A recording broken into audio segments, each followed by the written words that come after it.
Good morning. Welcome to Sewing Street. I'm John Cole Morgan and we've got the fabulous Alison Marion in today. This is her Kriss Kross quilt and I'm so excited to learn this. It's Quilt As You Go. I've never done Quilt As You Go and I'm so excited to learn about it because I've never known how to do it. But before we do that, we love being able to give out little early birders, a nice little special. And this morning is an absolute steal. You're getting 2 of these gorgeous Sewline glue pens. Now, if you haven't used a Sewline glue pen before, these are absolutely brilliant for English paper piecing, any form of applique, anything that you're wanting to do to just stick your glue down and not leave a residue, being able to just move your fabric around if you need to. These are what you need. Now, each one of these boxes, you're going to get the fabulous pen, but you're also getting this replacement glue stick. Now, I use these for English paper piecing for my hexagons, and out of one of these, I'm getting between 40 and 45 hexagons glued down with these. Now, how long do they last? That was the first question I had, because if you glue it down, you think, oh, that's only going to last me about 2 or 3 weeks. I glued some down 2.5 years ago. I've had them in an airtight container, and they are still absolutely perfect. They are not in any way, not changed in any way whatsoever. 1 or 2 of them that I have been handling while I've been working with them. You know what it's like with English paper piecing. You get the seam in and then all of a sudden that little bit of paper pops up. It's quite easy to fix. You just take your little glue pen, do another little line on the piece of paper, and you fold it back down and it's stuck back down again for as long as you need it to. And taking that paper out is so easy when the glue's dried. You need to leave it about 10-15 minutes for it to dry. Just taking it out is so simple. You just lift the fabric up, remove the paper's not got any residue on it, the fabric doesn't have any residue on it, and it just completely evaporates. The ones that we've got today are the blue glue colorway. There are several different colors. We're doing the blue one, which comes with the pen. And you're going to be getting, so just to give you an idea of how big it is, I always do this and I'm trying very hard because once I did this and the top fell off, you just keep it nice and tight. You can see how much glue you've got on that. It's a huge amount of glue, and honestly each one of those I'm able to get about 45 hexagons out, and those are 1.5 inch hexes. But not only are you going to get the one glue stick already in the pen, and as you can see, to open it and to pull up, it's a bit like a lipstick really. You just rotate it round and the glue pops out on that. You're getting 2 of them. But for our early bird, not only are you getting the 2, you're getting another whole pen and a whole nother set. So you're getting a great little deal here. And today you're going to be getting these for £10.98. Now, I sell these in my shop, and they are £8.50 each in my shop for each one. So any of my customers, please make sure you get this. It's a phenomenal deal. All I want is people to get really good deals for phenomenal quality, and these really, really are. Now, we have got a price comparison here for you today. Amazon is selling these individually for $8.99. Now, mine's £8.50 in my little shop, but you can tell they're automatically $8.99. But we've got another one as well. And this is from an independent shop. These are selling now. They're slightly different packaging on the outside, but it's exactly the same format, the same glue sticks as well, for £7.30. So 2 of those are going to cost you £14.60 at the cheapest price comparison we've got. These are £10.98. Now, if you haven't used these before, let me show you how you're going to do that. Now, the glue does dry clear. Now, I forgot to cut my little triangle before we came on, so forgive me doing a little bit of prep while I'm live on air. What I'm going to do here is I'm going to do 2 little demos for you. If you have done any form of English paper piecing, you would be familiar with how this works. All I'm doing now is you need to cut, I'm going to cut a 3/8 inch gap past my paper. Oh, and I've got my paper scissors here, and I'm just going to cut. Now, that's probably a little bit bigger than most of us would do. And forgive me doing a triangle in the short amount of time there to cut that. That was the one I wanted to make sure that I could get was easy. Now, as you're using the glue, you can see all you're doing is you're just going to rotate the pen so you get a bit of glue. When you do put it on for English paper piecing, make sure you don't go right to the edge because, and you can see I've got a nice blue little line there. but the blue little line hasn't gone right to the edge. And the reason is when you start doing English paper piecing, if it's right to the edge, when the glue dries, you'll just have that tiny little bit of glue that you've got to push your needle through. And I like less steps in my process, so you'll be able to then not be pushing through any glue there. Now you saw I went only on the paper at that point. Now what I'm going to do is I'm going to go on the fabric as well as the paper. And you can see it's blue on the when you're pushing it down, but when it dries, it completely dries clear. Now I know there are many different ways of doing these, and some people don't like having a point at the top. You must do what works best for you. And there we go. And you can see it's instantly held completely. If I hold the paper, you can see that's completely held down. And then again, you're just taking this down, you're attaching some on the fabric, but you're keeping that little gap between the edge of your fabric and the paper. And then you just fold this round. Now I've just rough cut this. You can cut more accurately or use a die or whatever works best for you.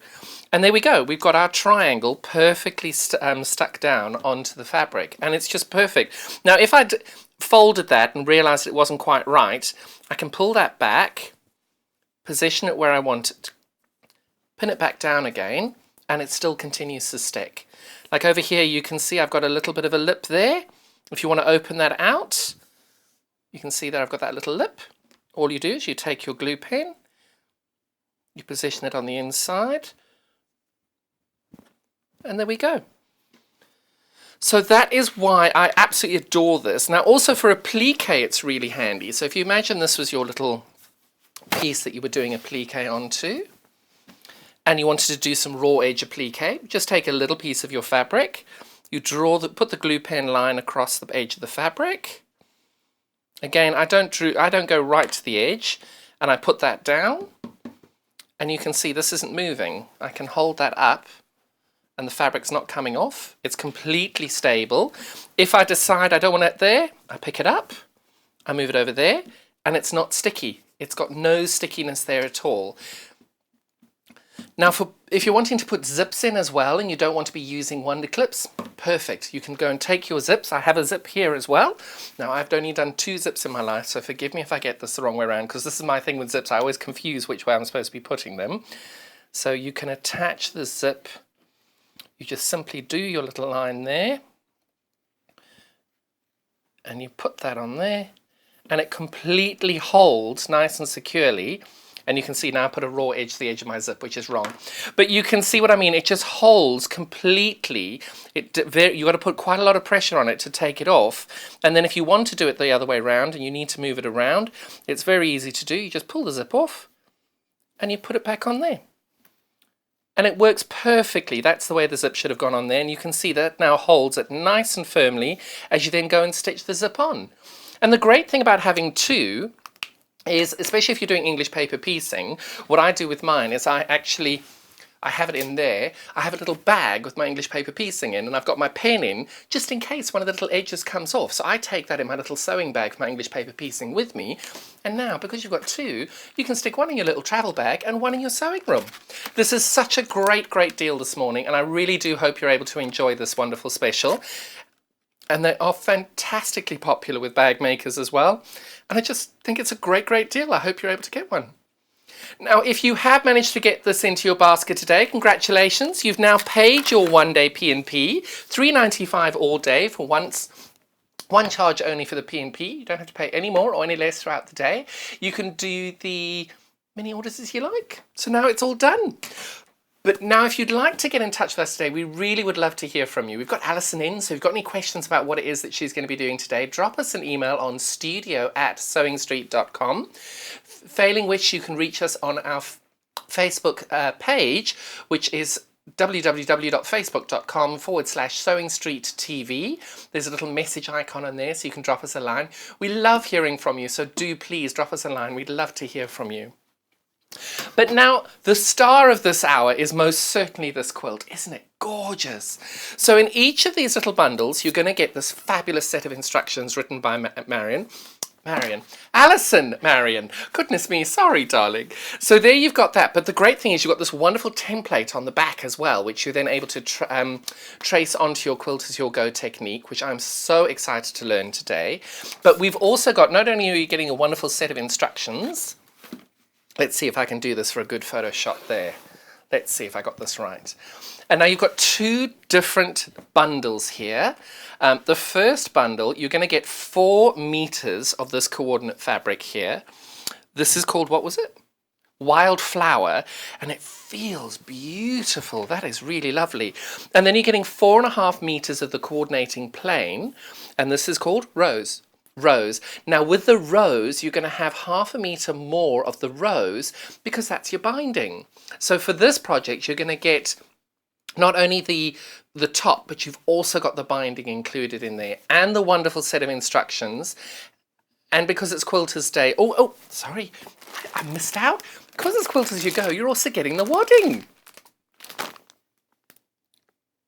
Sorry, I misheard you there, sorry.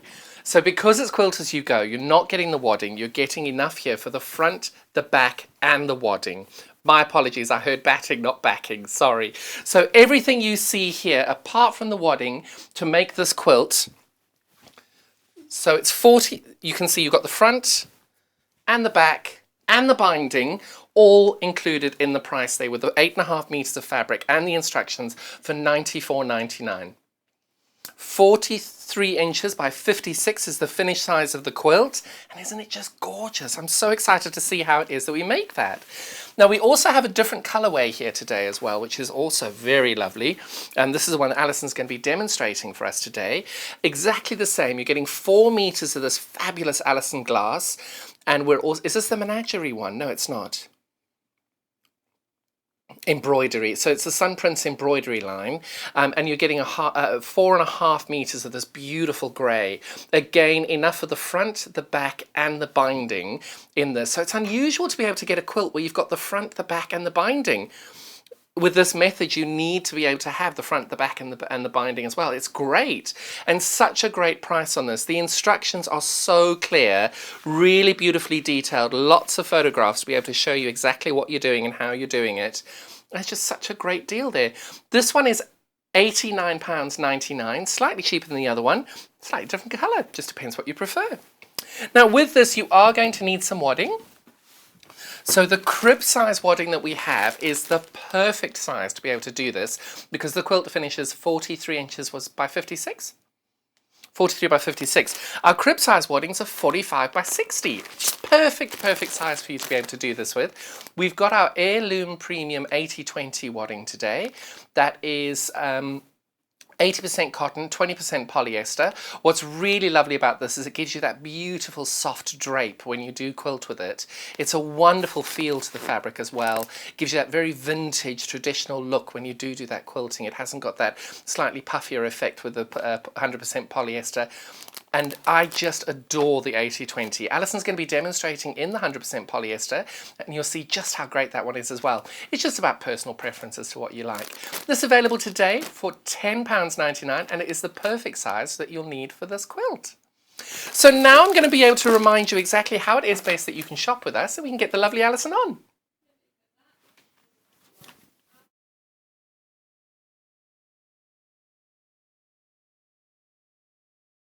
Shopping with us couldn't be easier. If you want to shop online, then you can head to our website, www.sewingstreet.com. It will redirect you to our sister channel Jewellery Makers landing page. Don't worry, you haven't gone to the wrong place. We're simply using their website temporarily while we're building our own web shop.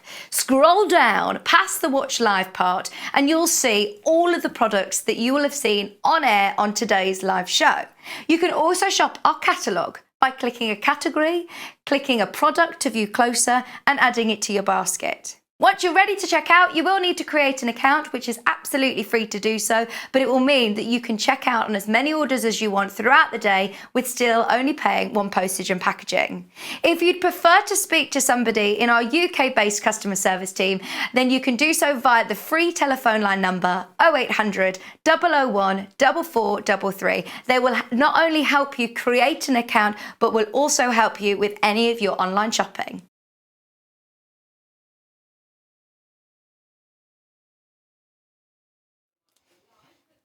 Hello, welcome back. It's the lovely Alison. Lovely to have you. Thank you. Nice I to see be you back. wearing your lovely Christmas brown. Yes. We should have been. You've ordered one. You were telling me you ordered the badge yesterday with the. I did, yes. How exciting! Yeah, I wanted the snippers, but they the seam ripper, but that was out of stock. It is. It's very popular. Yeah. Really, Yeah. really so popular. I got my 505 spray. Now, tell me now, how did you come up with this quilt? Well, 30 years ago, not this quilt, but my cousin, she lives in Kentucky at the moment, but she lived in Texas. And when I had Becky, my daughter, 30 years ago, Hello, and a Becky. bit, Julie and Marty, her husband, came over and came to visit. And she brought with her a couple of American homespun magazines, which has got beautiful, beautiful American quilting. Back then, I didn't quilt. I just did dressmaking, and I just had Becky, so I was into baby clothes and things like that. And as she grew, and then life gets in the way, and dressmaking doesn't cut the mustard when sort of fast fashion came in. Luckily, it's all going back the other way now. But I started quilting, and the group that I was in, Gate Quilters in St Blasey, hi. Morning. We had a challenge for a Quilt As You Go quilt. And I thought, because I've still got the magazines now, Julie, if you're watching on YouTube, I have those magazines still. I remembered this quilt from way back and decided that's going to be my Quilt As You Go. And it is so easy. I did this one in 2 afternoons and 2 evenings. Oh, wow. On the hottest days of the year. Is that why there were some of them in the evening? Yeah, so you do it in stages, but you end up with a completed quilt. So in theory, you shouldn't end up with a quilt top waiting to be quilted, because it's all done in the process. She's brilliant. But it means you've got your front, and as you showed earlier, John, you've also got your back as well. So you've got your pattern in your back. It's wonderful.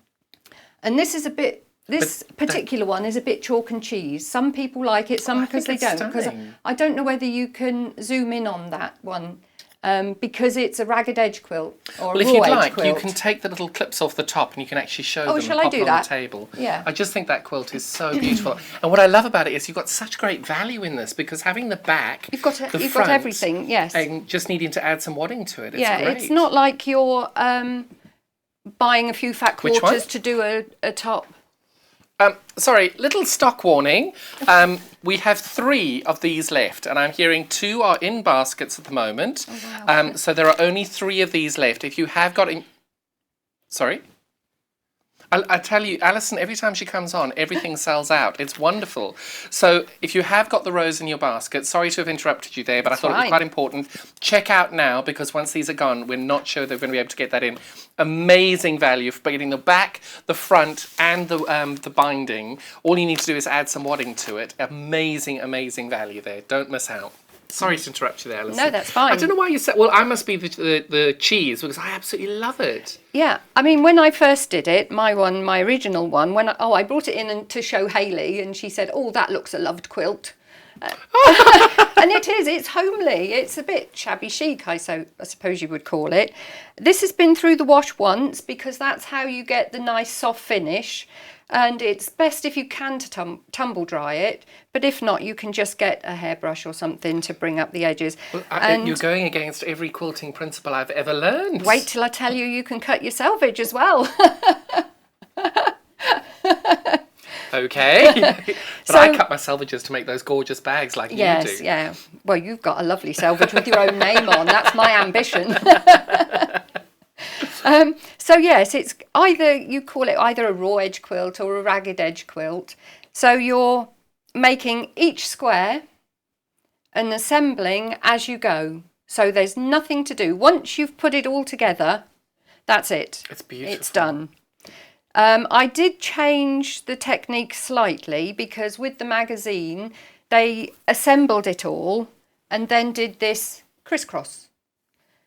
But as you'll see in a minute, I do that first, because I thought, well, it's so much easier to go from corner to corner with one square than it is to have to sit with all your quilt. Of course. because I sat and quilted this with my featherweight in the lounge after I'd cut them all out in the afternoon. Then the following day I did go up and assemble it with my modern machine, because the featherweight hasn't got a very good space. Yeah, so putting it all together, although you put it together in strips, so there's only one seam that you do that has got the whole quilt. Your final one, you put the two lots together and that gives you the whole quilt. So shall I put this back up a minute? Oh, I'm very excited. Very excited. Now, please, if you are wanting to check out on all of this, please make sure... Oh my goodness. So I'm hearing now, everybody who has got one of these in your baskets, there are actually more stock allocated to baskets than we have. So please, please make sure that you do check out as you go, because we really don't want anybody losing out, and we don't want to interrupt Alison's demo too much. So we are down to very low single figures on this one at the moment on the rows. So now we're going to go over to you for the mustard, for the demo. Yes. I have to say, I do love this colourway. I do. It's quite modern, isn't it? Very. Yeah, very in colour. Because my mum didn't like my lilac one I did. Morning, Beryl. Morning. This is the chalk and cheese. I love it. I love the shabby chic and all that kind of thing. But Mum...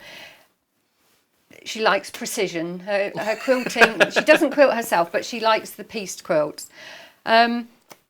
So when I showed her this one, she said, oh, I don't know, I like it in that colour. So obviously it was my fabric choice in my original. Okay, yeah. okay. Yeah. So to start off with, everything's made in one square. Right. So if you could just show the template on the back, John. I can do that. What I've done is I might need to, if I can slide you over ever so slightly, I can put that there and they can show the template. Oh. What I've done, you've got the two sides and I've put it on card. So just to make it easier, because I use scissors for this. I haven't used a rotary cutter. You can use a rotary cutter, but I haven't. And all I've done, because it's going to be washed when you finish putting it together, I've just got a pencil line. And something that's quite important is your grain line. Because what you want to have when you've got your edges here, this is going to be on a slight bias. Yes. So that's going to give you the nice soft edge. Whereas if you've got it on the straight, you'll end up with the fringing. It'll fringe, won't it? So this is where I said it really doesn't matter if it's a self colour about your selvage. You can cut into that because it's going to be washed. And your selvage, I did check, your selvage does fluff up the same as the rest of the quilt. Brilliant. But when you've got something like this, obviously, where you've got the white, you don't want that because that's going to shout, isn't it, once you've got your quilt. So I've taken a pencil line around there, and all I'm going to do, there's 4 layers there. I've folded the, that's the paper ones. So if you prefer, you can use a rotary cutter if you would prefer that. But you'll see this isn't precision sewing. But that's the attraction of it, I think. But you also don't need to be, because it's going to be washed out and you'll have that ragging on the edge anyway. Yeah. But I think that's half the attraction of it. It's just so different and so quick. If you want to quilt, if you've got a friend that you want to do, I mean, you could make a smaller one as a baby quilt. Obviously, you'd have to make sure that all the threads and everything were trimmed up. But there we go, there's one. Oh my goodness, you're making it look so easy. So I've cut 4 there now. And you know what I'm loving? Because I do so much foundation paper piecing, all of those little bits would You'll be use those perfect for hexes, foundation paper piecing. It was interesting to see, actually, because I put my glue on the fabric. Do I do it wrong? No, but the thing is, there's no right or wrong. For me, when I do my EPP, I always put it on the paper, because also then I've got a clear line. I can see exactly how much I'm using. But isn't glue with EPP a revelation? It's amazing. I was lucky I never had to do the basting stitch. Oh, yes, I have.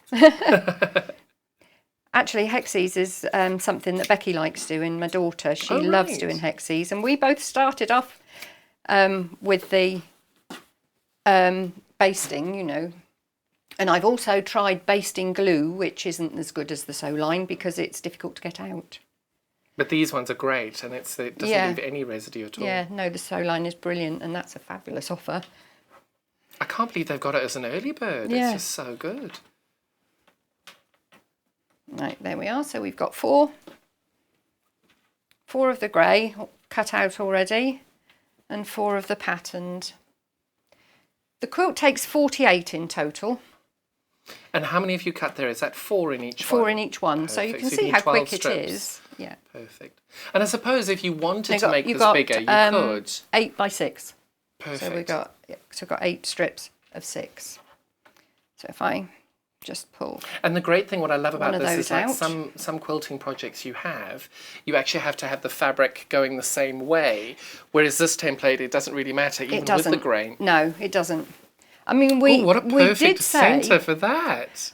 Oh yes, isn't that lovely? Look, needle and scissors. Brilliant. We did say, I will point out that you would normally do it with a fabric that isn't directional. You wouldn't want stripes because obviously they're going to go in all different Yes. directions, so it would look a bit But some strange. people like that. Well, true, and also I suppose thinking about it, you could zigzag it, couldn't you? Alison, I'm sure you could. You are so precise you with these could, wonderful things. But these would all be in different ways, yeah. Oh, I'll have to try it. And what's so great is that included in the kits, you've obviously got the pattern left, so you can then remake the quilt later on as well. That's right, yeah. So there we go. We've got either back or front. They're going to be both. It doesn't really matter which you use them for. And then your wadding, as John said, this is the polyester wadding. They didn't have the cotton at the time. Sorry to interrupt. We are down to single figures now in the mustard. Please do check out your baskets now. Oh, wow. I love Alison You won't shows. be disappointed. I don't It's have a anything lovely, to do. lovely They make. sell out before I get And then to do all anything. be done by the end of the weekend. Next weekend, because you won't get it, will you, yet? So your wadding is cut to 6.5-inch pieces, squares, and they go onto the back. I mean, if this had a front and a back, you would obviously lay your outside fabric down, but this hasn't, so it doesn't matter. So you mean outside, right side to the bottom of the Oh, so let's wrong side do to it with the this one. wadding. Look. There you go. There we go. That way round. Perfect. So wrong So- side to the wadding. Yeah. So that's going to go on there. And you're going to take your corners to the 4 points. You can see how precise I am. Not. And then that one's going to lay over the top.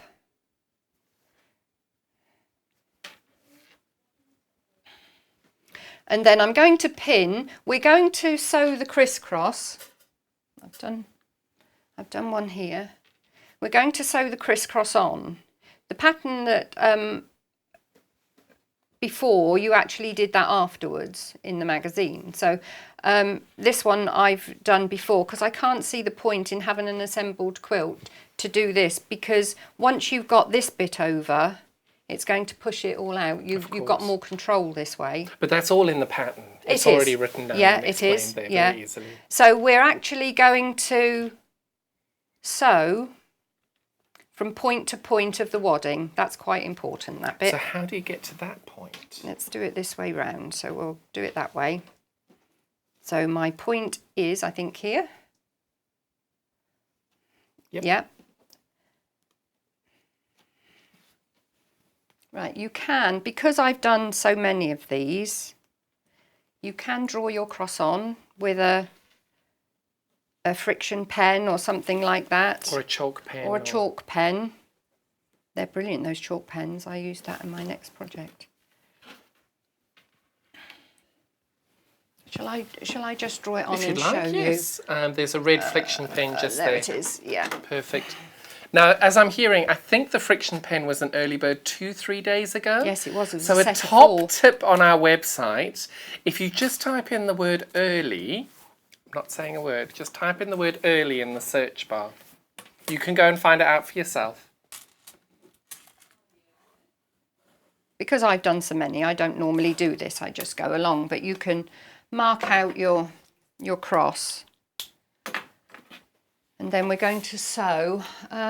You've already, so you I want about a 3. as your stitch length. Yeah.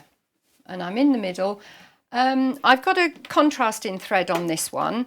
It's the mustard, and I'm also sewing with the mustard on there. But with this one, I had the pink on the back, but in the bobbin, I had the cream. Oh, right. So I changed them around, which is Now, fine if you've got the same threads. Do you just then lay all 48 together and then put them through the sewing machine at the same time, the same way round? Didn't think of that, no. Because, do you mean chain piece? Yes, so chain piece. No, because you don't No, go... not chain piece. I mean by taking those, and if you've got the top thread being one colour and the bobbin being another, it doesn't really matter whether you put them in with a patterned up or the fabric, the plain up. Yeah, because I would have had mustard on there. Yes. And grey on there. So yes, I'd have put them all in the same way. Yeah. Perfect. And you can't chain them because we're not going right to the edge. We're going to about 1/4 of an inch.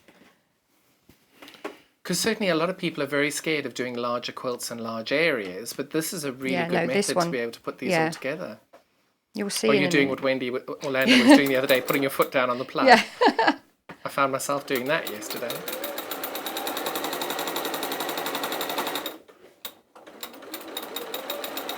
And all I'm doing while it's going through is just slightly pulling, because we want to make sure that the wadding doesn't bunch up underneath. And I suppose as well you're keeping the top fabric in line with the bottom fabric as well. Yeah. If you just press the pair of scissors while your foot's down. Yeah, I was going to say, we don't want to cut it off there. We do want some tails. Of course. Both of these kits now are about to sell out. There is only one in each colourway not checked out, but they are in baskets. We've got more in baskets than we do stock. There is one of each left. If you do have it in your basket, please do check out. We don't want you to miss out. Oh, I thought... Yeah. So please make sure you check out. We don't want you to miss out.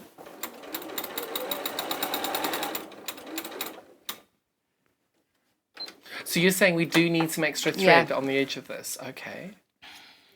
I've also got a walking foot on the machine here, but you don't really have to at home. I've had the walking foot put on because I'm doing this at speed. And if you've got time to pin, you can then control it through your machine without the walking foot. So there we are. That's how hard it is. Yeah. Basically, that's it. So we've got to the stage now where we've got some... And those are those, you'd make 48 of those, you're saying? Yeah. So, you know, it's a cut out the fabric and the wadding, then have a cup of coffee, have your evening meal, and then sit and do these in front of the TV in the evening. That's the way our house rolls. And then the next day... You've got that beautiful featherweight where you can sit on your little tray and do that. So all this was done on the featherweight, all the quilting. So the next thing you're going to do, if I show you the one I've already put together. Just to double check, you only need one of these crib size waddings. You do, because you're cutting them to 6.5 inches. So you've got all your you haven't got to out. cover the whole back. You don't have to have a whole piece. Because as well with my long arm quilting, as I've got to have 3-4 inches, 4 to 8 inches. Yeah. No, you've only got a 6.5 inch in each piece. Brilliant, such great value. So although well, that's why we've sold out with these, or selling it almost sold out of these. So here's the one row already done. So you've got your back without the quilting. Now, what did Beryl think of this colourway? She hasn't seen this one. What do you think, Mum? But you can see how different it is before it goes into the washing machine. It's, we've got pretty raw edges, and that's one wash. And then after you've done your initial wash, you just trim off all the excess threads that have come through. And then after another couple of washes, in South Africa, did you have chenille bedspreads? You don't know what I mean, do you? I do. No, I wasn't that posh. My friends had those. My nan used to have chenille bedspreads, and it's like little tram lines of lovely fluffy fabric. Oh, I love them. Yeah. Debbie did a bag on them, a cushion the other day. Yeah, because you've got a little machine. So anybody who's listening who's getting a Christmas present from me, block your ears. Yeah. They're all getting those cushions for Christmas because brilliant. They're so gorgeous. Yeah. So it's that effect that you're getting, really, because that's all the chenille is, just cutting it on the bias, and then all the layers are fluffing up together. It's brilliant. So now you've got your So that's octagons. one of them. You've got your octagons now. Yeah. How do you sew these together now? Right, I'm going to do another one to this stage. I've already put together 4, so I've got to add another 2. Right, so now I know that that's going to come over there. So what I need to do is... You've got to alternate the main alternate the colourway. colour. You've got about 12 minutes left. Yeah, and the crisscross there, make sure that that's going in the same direction. So this is another one where if you haven't done it before, you can draw in a line. But I've done so many, I'm just going to Well, you've got eyeball 12 it. minutes. Let's see how many you can Finish get done. the quilt. You should finish the quilt by then. There we go. And it's literally, you're not drawing any lines. You're not No. lining anything up.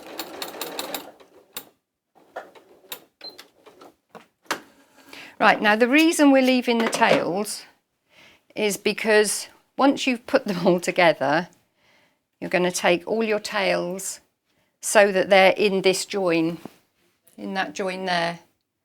Oh, you So don't have to explain your tails from the back will come up and then Yes. you'll knock them off that. Right. and snip them off. Goodness me. For this one, because I was under a bit of pressure, I did use the lock stitch on the machine. Right. But sometimes you doesn't- don't get a nice finish, and you do see it. You can see You end on up that with a one little there, lump. I've got a little lump. Yeah. But that's because it was being done, you know, quickly. But sitting doing it, now I would take...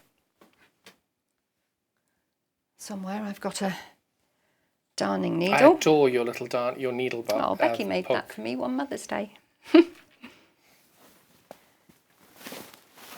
have to So say, that this one- colourway is so gorgeous. I like this one. It gives it a more modern feel, doesn't it? You can do this. I mean, I didn't do this all the way each time. I assembled everything and then took the tails through.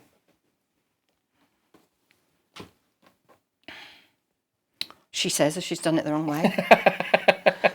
I don't like to put my needle now. I've put them to the back. They need to go to the front because you're going to lose your threads in the join at the front. There we go. You get the gist. I see what you're doing now. So a couple of knots and then that comes off. So now with this one, I'll leave that one. I'll just pin this down. You're finger pressing that down. And because you've got no wadding there, there's no bulk, your wadding starts here. And your wadding's actually held down by your cross and this piece here. So it's not going to curl up or anything. So I'll just pin that there before I sew.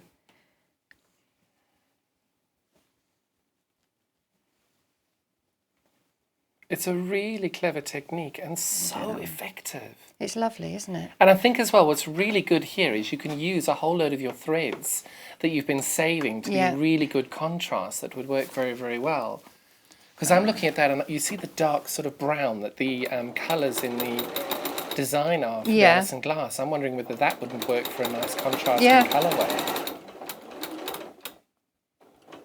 So then we're going to turn. And you're just doing, is there a sort of guide? Is it about quarter of an inch? Yes, well, it's... Less than? Yeah, I Between use... an eighth and a quarter? I use the edge of my machine, you know, the foot. Yes. And I'm using it here, and my seam's coming out larger than Perfect. mine at home. So, Yeah. but But it's every machine you use will have it's a different different. size So working actually foot. now I'm going over a little more.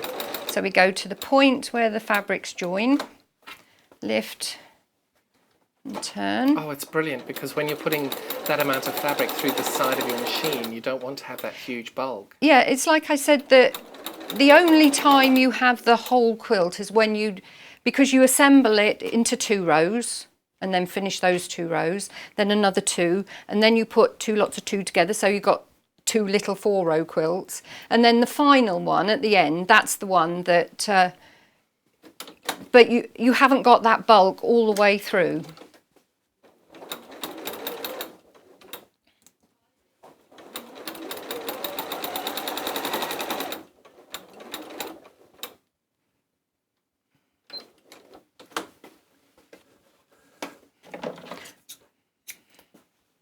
go. So that's number 5. Wonderful. You've got 5 minutes left.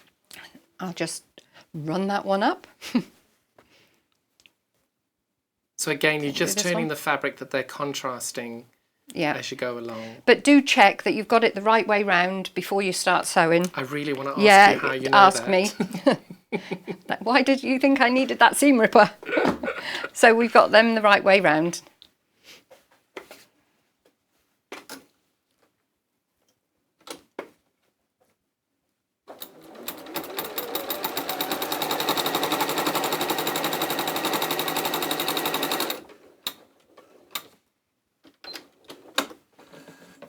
You can see that the threads is quite a job on its own.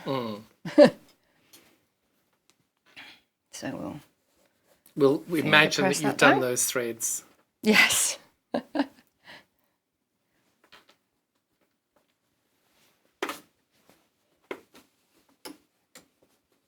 Whoops. My cousin Julie has got the dream job. She works in the local library, Right. and she does projects with teenagers or craft right. projects. And her budget, our poor libraries over here struggle, don't they? Oh, yes, of course. And her friend Helen, who's also a Brit, married to somebody. It's funny, they both come from East Anglia and they've both ended up in Kentucky. Oh, wow. She runs the programme for younger children. Right. But yeah, their budgets, eye-watering actually. They were due to come over this year. It's a shame because obviously they can't, Julie and Marty, and we were going to take them on our boat. Next year, it'll all be different. Because Marty works on the Mississippi and laughs at our little locks. So, there we go. You've only got a couple of minutes, so I might Yep. get you just to I'm gonna start do this that. next route if you don't mind. Yeah. So lining these up, just show us from the top. Is it you just literally picking them up? Yeah, you're going through, right the way through. Brilliant. And you're going to do exactly the same as you did When you're joining when just you one did your together? individual ones. Now with these, are you trying to make sure that you've got your crisscross line lined You up? would normally, yeah. Oh. Fine.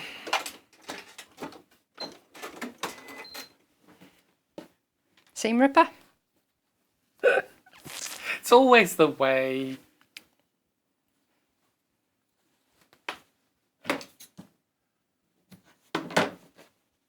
You put them that way so that you run all the way along.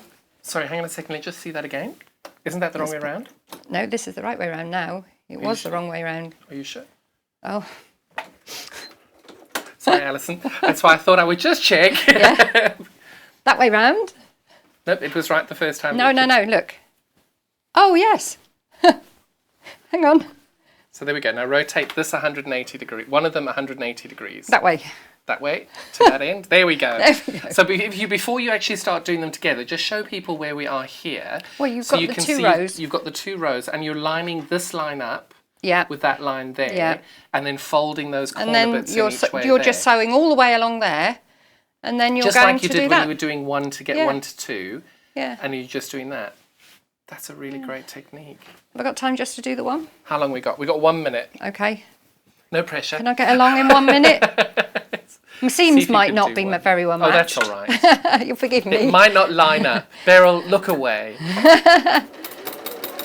Will Beryl be watching this morning? I would have thought so. Good. Oh, I got my tongue out.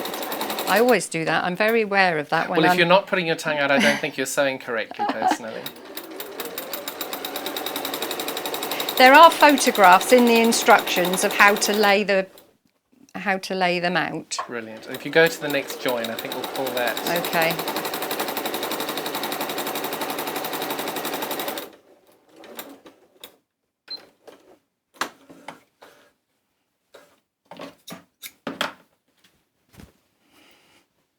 Oh, wow. There we is go. So good. And you're all the way along. Now, just as if this is the edge closest to me, I'm guessing you rotate that in as well, and then you do your join that way. Okay. So that's your outside edge. That's your outside edge. But Outside edge. Something you do get with your outside edge, you do get a little bit of a point there. Right. So when you get your binding... Here's one you prepared Here's earlier. one I prepared She's earlier. so well organised. When you put your binding on, because you want it to be straight-ish, you trim that off. Once you've sewn it, you then trim that off. Perfect. Alison, that's how it what happens. an amazing quilt. What an amazing deal. And have we now sold out on them? We have completely sold out. There's nothing to round up. As always, we're going to call you Enjoy, Sell Out everybody. Alison. Everything you bring on sells out. Now, Alison's going to be back with us at 10 o'clock with this fabulous bag. We've got that in 3 different colourways there. 4 different colourways. Sorry, I thought it was 3. We've got 4 different colourways on that one today. So we will be right back with some fabulous tools.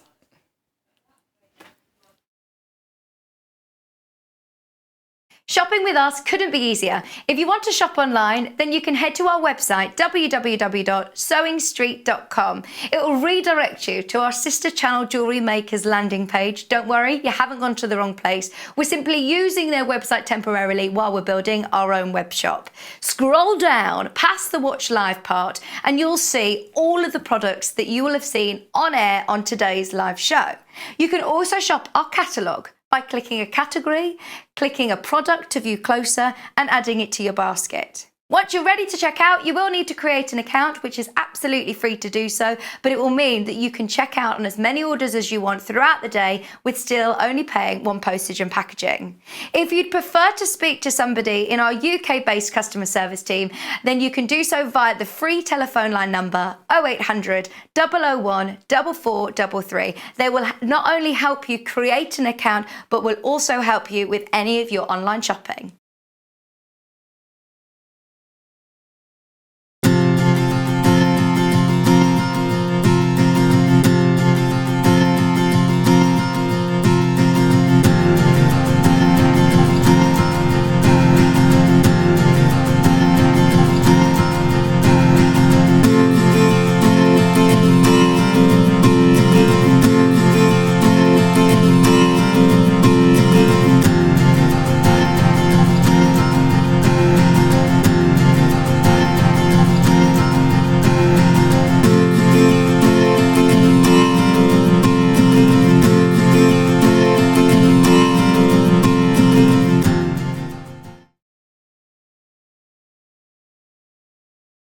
Would you like to take part in our weekly competition?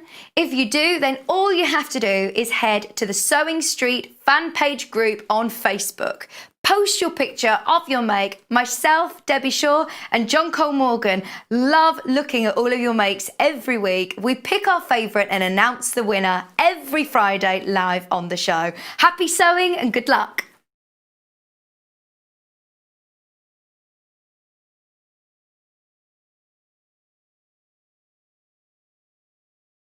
Hello and welcome. We love hearing from you and we really hope that you can follow us on our social media platforms. We've got Instagram, which is @SewingStreet. We have Facebook. We've got 2 Facebook pages. One is the Sewing Street TV page and the other one is Sewing Street Fans. All 3 of these are monitored all the time by our wonderful team, and if you want to message us on air, drop us a line on either of those 3 and we'll definitely be able to answer your questions that you may have. If you post on the actual wall, we can perhaps answer there. Otherwise, message us as well. That works really, really well. Thank you so much for being involved, and it's only because of this community that we're able to bring you all these different diverse products and to be able to answer your questions that you may have. Another way you can stay in touch with us is by signing up to our newsletter. These newsletters are sent out to you very regularly and they include not only our guest profiles of upcoming guests, but also amazing shows that we've got coming up for you. And if you want to look at the amazing products before everybody else, that's the best way to do it.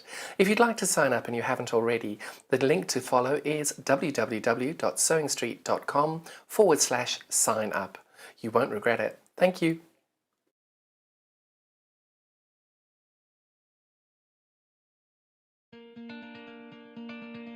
To see me back.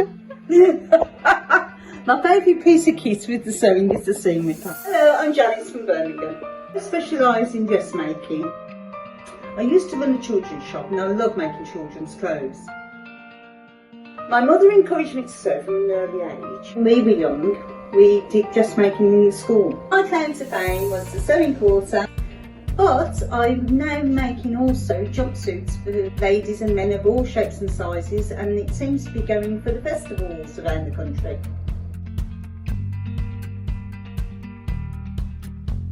See you on the show!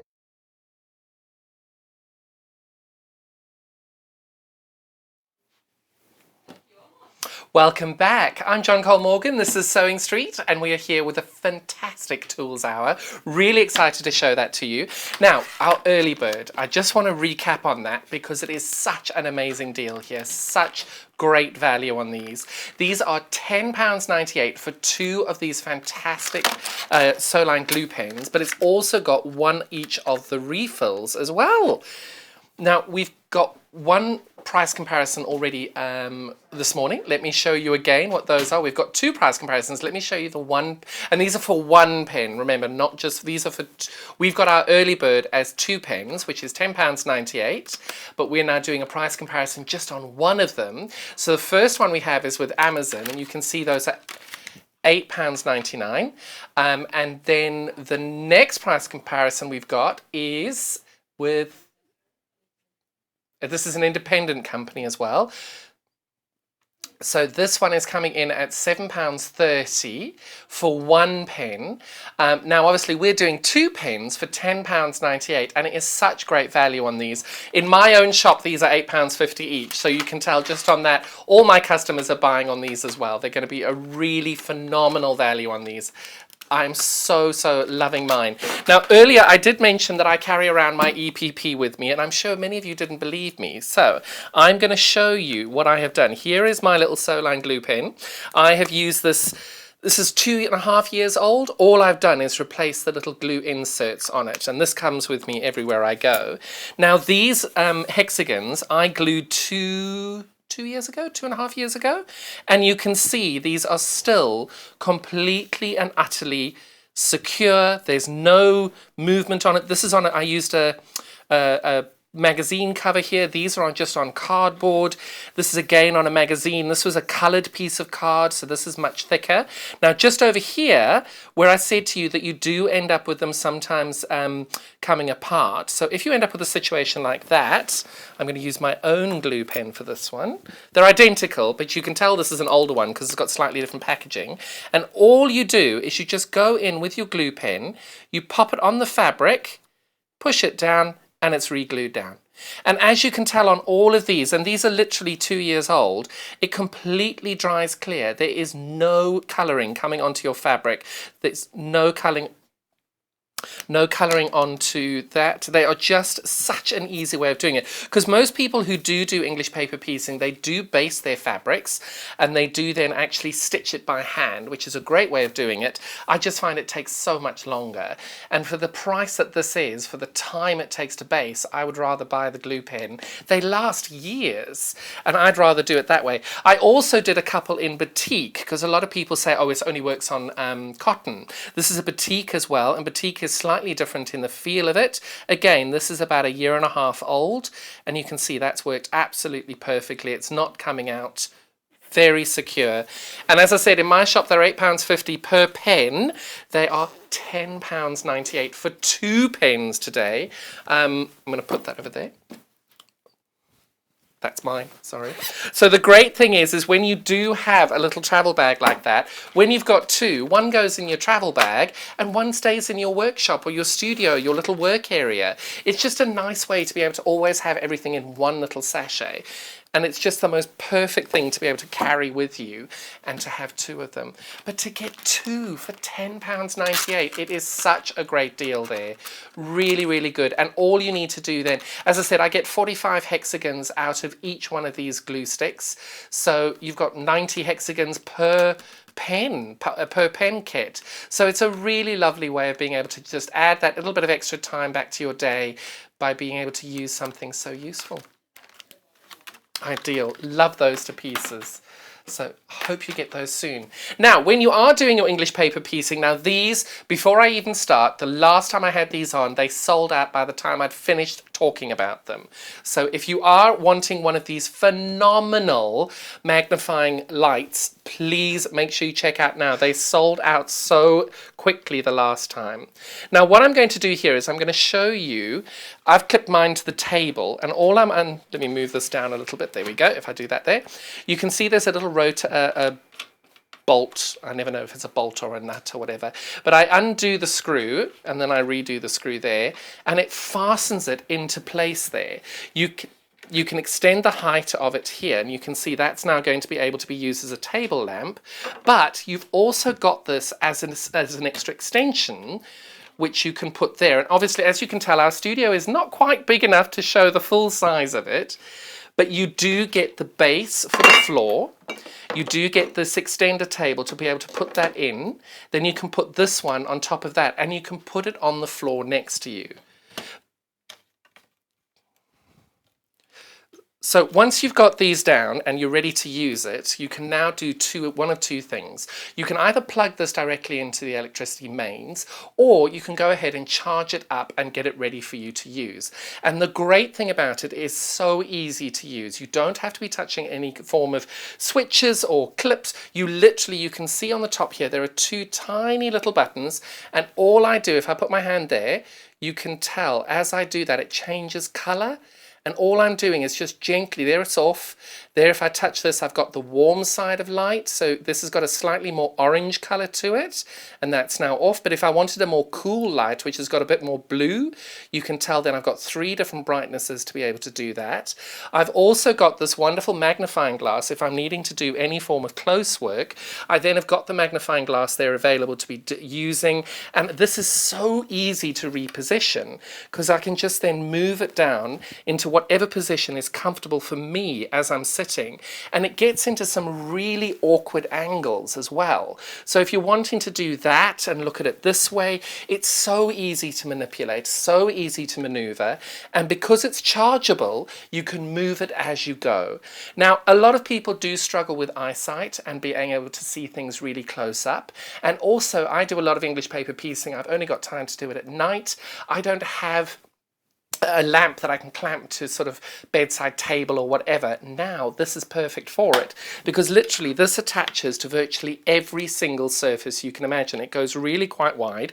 You can attach it to the side of any surface and have it on a bedside table, and it's not intrusive because the lights are exactly where your hands are. It's not going to be spreading light onto the rest of the bed, keeping your partner awake as well.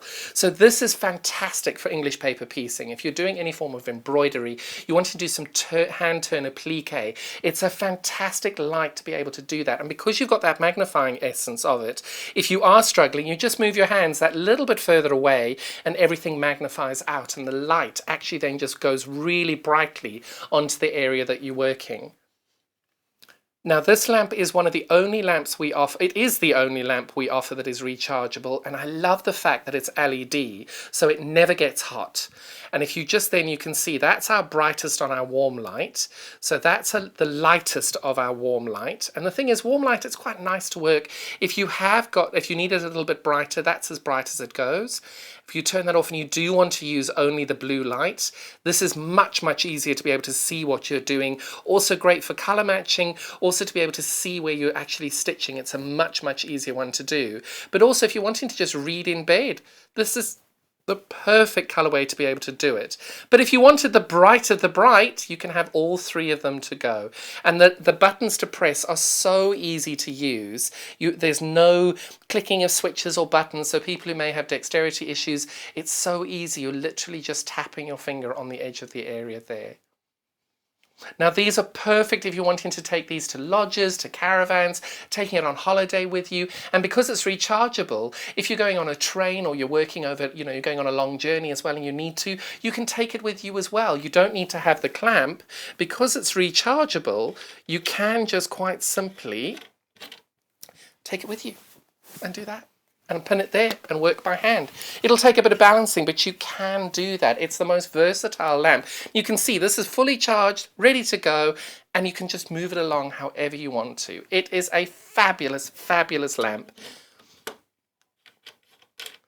But it doesn't necessarily only need to be for sewing and quilting. Perhaps you've got somebody who does jewellery making, our wonderful sister channel jewellery maker. This is the perfect light to be able to use for that. If you've got a husband or a partner who does model making or trains, this is a great way of being able to do it. My poor husband, bless him, he's struggling with his eyes at the moment, so this is great. I might get him one of these for reading as well. It's just a fabulous way of being able to just help things along, and it's such a fantastic price point. £73.99. It's a floor lamp.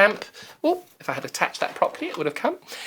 It's a lovely little floor lamp with a really solid base. The base is really heavy, and you're just attaching that. You've just got this wonderful little screw there that you're just attaching there. Oh, I hadn't pushed that down quite far enough. There we go. And if I push that in now. Brilliant. Oh, why are you not going in? Oh, there we go, because I hadn't pushed it down hard enough, that's why. And you can see that now attaches there perfectly, nice and comfortably.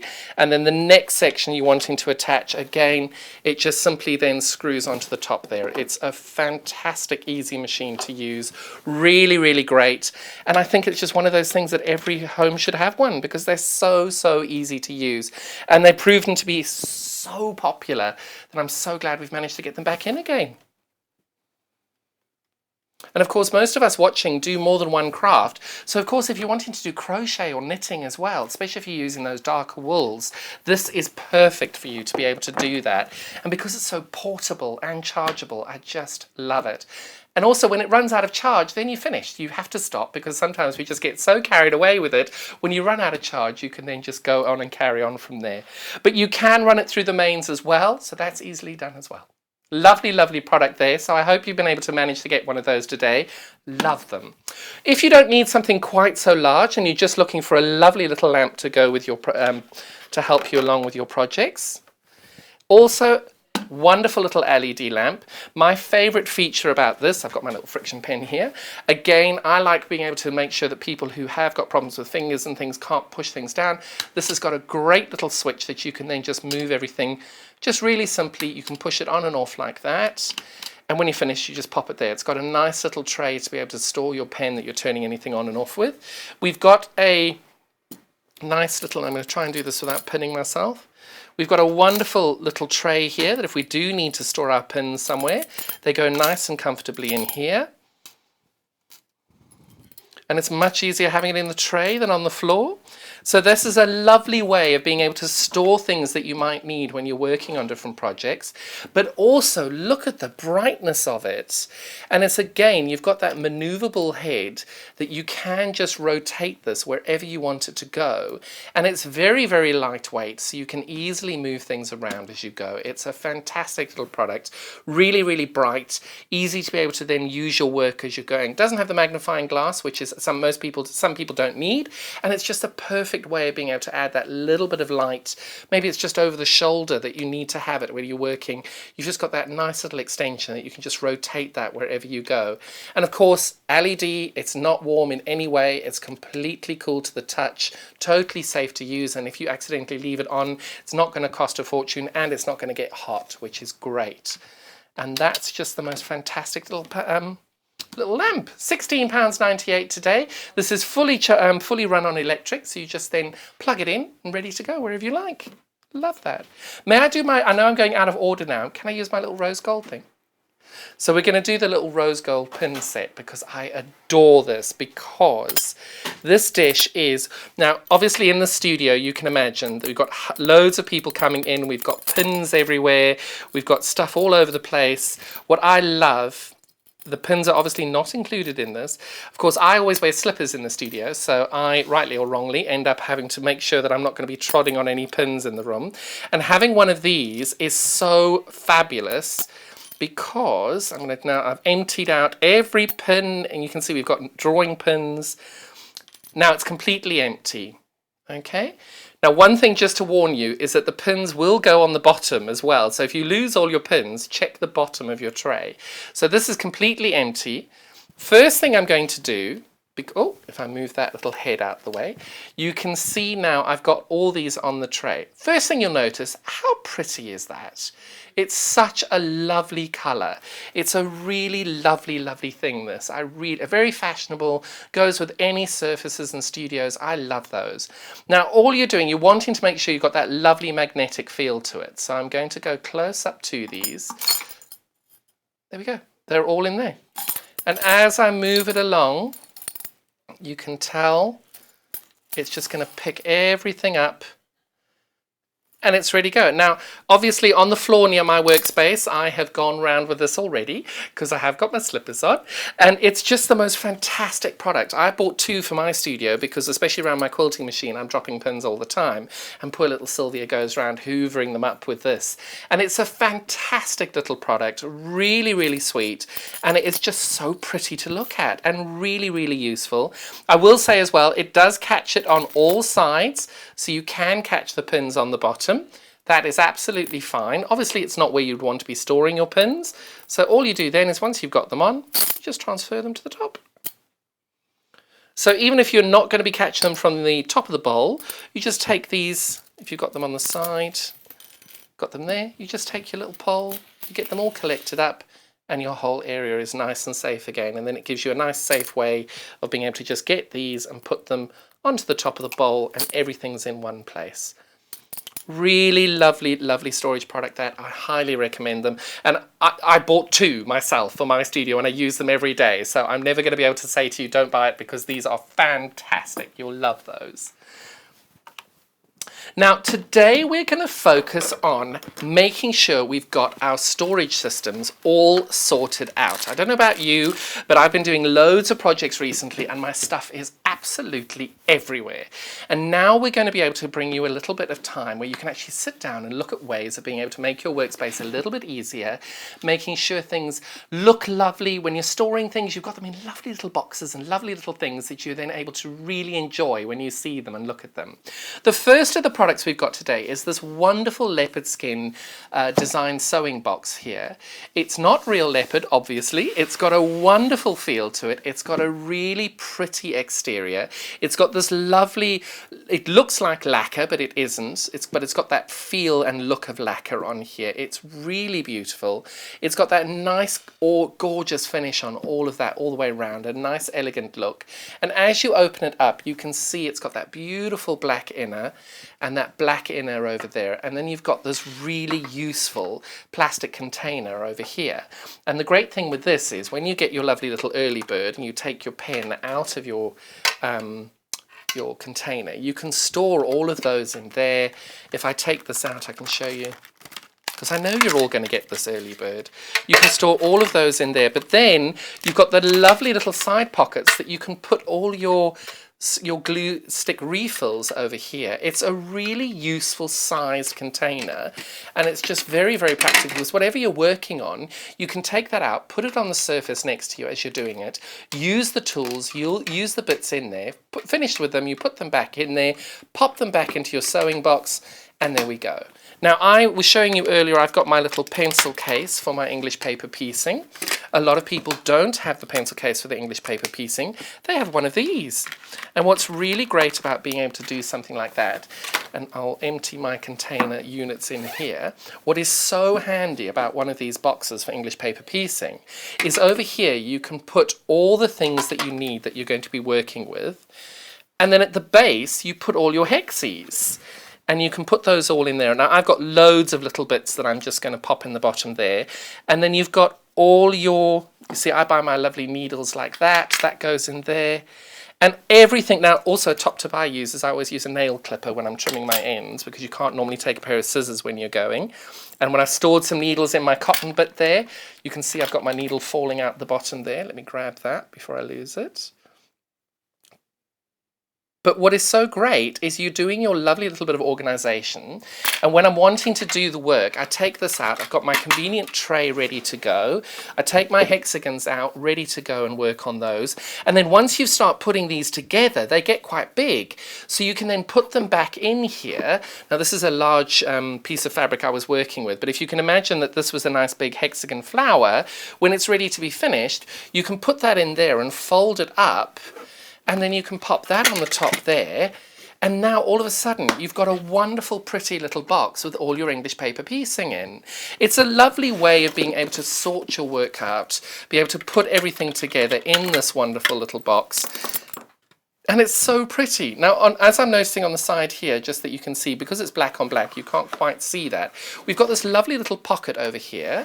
And if I rotate that, you'll see as well, we've got this wonderful little pin box over here. So when we've got a couple of pins that we're wanting to use and we need to keep a couple of pins, you can just store the pins in here. If I rotate that round, you'll see where it is. And you've got that wonderful little pin cushion where you can put your pins, you can put your needles, and everything's nice and safe. And then you close it up. When you're ready to use it again, open it up, and there they all are. Everything's nice and safe, exactly where you left it, and it's just a really fabulous little box, this. I'm only taking these out now because I will probably forget, and then when I'm going home to do my class this afternoon, I will be in a bit of a panic because I won't have the hexagons I need for my class. So that is the most fantastic little box. It's really, really great. And many of us have got loads of different projects going on at the same time for English paper piecing because they do take quite a while. You buy multiple boxes. You can then have different boxes for different projects as well, which I absolutely recommend beyond anything, because you then just put a little handle over here saying, I'm using the Stuart Hillard fabric there. You just put Stuart Hillard on a label on the side, and then I'm doing another one with Alison glass, and then I'm doing another one which is mixed, and I've got a box with each one of them all ready to go. Lovely little box. Oh, yes. Right, so I'm very pleased to hear that everybody who's seen the little rose gold dish, this has sold incredibly well. We are down to 5 at the moment. We will reorder. It does take a bit of time to get them all in at the moment because obviously supply for a lot of products is becoming a bit more difficult. So at the moment there are 5 of these left. I'm not surprised because it is truly a really, really pretty, useful product and such great value. I love mine. And of course, a lot of people now since lockdown have been doing a lot more sewing, doing a lot more crafting. And now you're being able to see things that you want to buy and you're wanting to make sure they get a bit more organised. Because I know my studio looks a little bit like a bomb went off in it. And I think most people have just been doing so much of late that they just want to get everything nice and organised, which is why we brought you an organisational hour with different products. Now, one of these little scissors, one of the things I absolutely am always reaching for in my studio is a small pair of scissors. The great thing with this, especially if you're doing English paper piecing, or you saw with Alison, she was burying her ends on the quilt as you go, you do need a little pair of snips nearby. Now these are a fabulous little pair. They come with a very attractive leopard skin container. What do we call this? A pouch. Little pouch there. Case or pouch, whatever you want to call it. Beautiful, beautiful little pair of scissors here. We've got these today for £3.99, but we know, now I like to make sure that we bring you a good bargain, great quality. Now many of you do know that obviously, now, and John Lewis, quite a good brand, good name. They know good things when they've got them. Very posh, darling, very posh. Sloane Square, you go down there and it's John Lewis, darling. Yes, yes. We all do it. We all know. And you know when you're buying from them, you're getting phenomenal quality. So I've got a little price comparison for you here on this one here. These are the exact same pair of scissors. Now, if I draw your attention to the price that they're selling it for, £6.50. And of course, you're not getting free postage and packaging on that one either. So that's £6.50 for these scissors. And when you buy them here and you get them from us, you're paying £3.99, was it? £3.99 that you're paying for this. So not only are you going to get the same John Lewis quality, great products that you would get with them, you're now paying a lot less by buying it from us. Now my math, I'm an accountant and my math on that, so that's about 30% saving compared to John Lewis. Forgive me if I got that completely wrong, but £6.50 versus £4, it feels like it's £3.3, 33% there. And the great thing is they're not sharp to the point that they can hurt or damage anybody. They are quite dull, but they are really perfect for snipping any form of threads. And it's a lovely little container because also the number of times I put a pair of scissors like this in a little travel bag like I carry around with me, If you've got a pair of scissors like this, there is a strong chance they're going to pierce through your bag, or once I had one go straight through my sewing bag as well, my carry bag, and went straight into my leg. So I'm now very, very keen to ensure that every time I have a pair of scissors, I've got some form of guard on it, because we always want to be safe, and these are perfect for that, because there's no risk of these coming through the fabric. It's just such a lovely, lovely product, and so pretty to look at. Who doesn't love a bit of leopard skin? Now remember as well, if you have checked out on the early bird, which I really hope you have, because this is such amazing value, it's going to put my little shop out of business. I love it. So now if you've done that, you've already paid your postage and packaging. You can then go and get this one without having to pay any further postage and packaging, and you're getting these for £3.99 today. But also we've got Secret Santas coming up. I know the sewing groups are just joining back together, doing everything ever so slowly. We are going to need Secret Santas and things like that. Most of them are under a £5. You can tell them you paid £6.50 from John Lewis. There you go. So that's a fabulous little item there. So, now, where we're talking about organisations and things, I am an avid crocheter. I love my knitting, I love my crochet, I love my English paper piecing. I just never ever stop. These little bags are so adorable, and I absolutely love them because they stand up on their own, which I love. How many times have you bought a bag and it just goes bleh and falls over? And this is just so adorable, absolutely adorable. You've got this wonderful little beehive effect with all the little bees, and I love the fact we've got those little dotted lines where you can just kind of hear the zzz as it goes along. I love these. They are so adorable, and it's the perfect size to be able to put, you see, this is the perfect thing to be able to put your, now of course all my English paper piecing in here as well is all bee themed too, so you can see I've got my bees, and I've got my bees, so everything here is bee related. So this is the perfect bag to be able to put all my bee English paper piecing, and it fits in perfectly. It's got this wonderful little pouch that you can just carry around with you, and you know those little cartoons you have when anybody's leaving home? We can just put this over your shoulder and off you go to your day. It's a perfect little bag, and it's perfect for crochet as well because you can get a huge amount of balls of wool in here. I think I got, because I use those little Rikarumi balls, and I think I got 16, no, I think it was about 24 of them in here very comfortably with a half-finished project. It just takes that lovely little bit of layering at the bottom because you've got that wonderful firm base, but it's not firm as in it's got a piece of card there. It just feels really structured, and it doesn't have to, you know, a lot of storage that you do get is not all that attractive, and this one really is. It's such a lovely little bag, that. So that is £16.99 today. Really, really sweet. And if you do get it, please make sure you share on social media what you've used it for. I'd love to see how you've been able to use your little bag. Love that. Now we've also got, sticking with the bee theme, we've got our wonderful hexagonal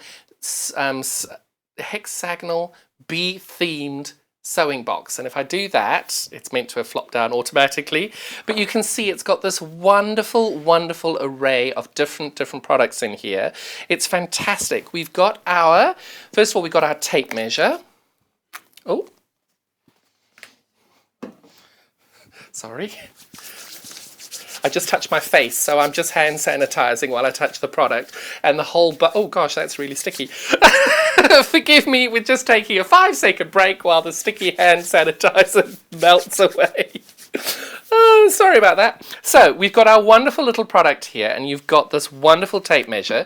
It's 60 inches on one side, and it does do centimeters as well. Forgive me, I think it's 1 meter 50. Just want to double check because I'm 99% sure it is. Yes, it is 153, 152 and a half.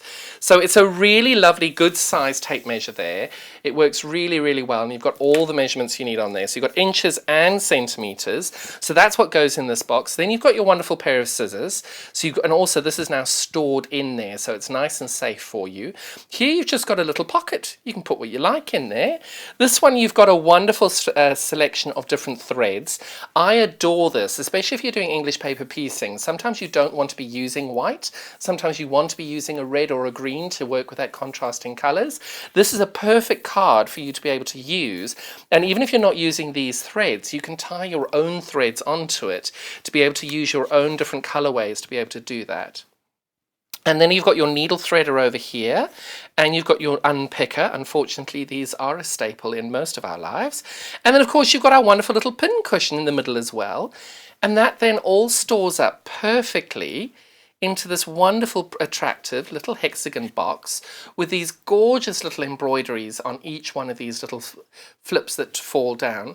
But now the great thing is a lot of people will be going off to university. They'll be going off to live on their own for the first time.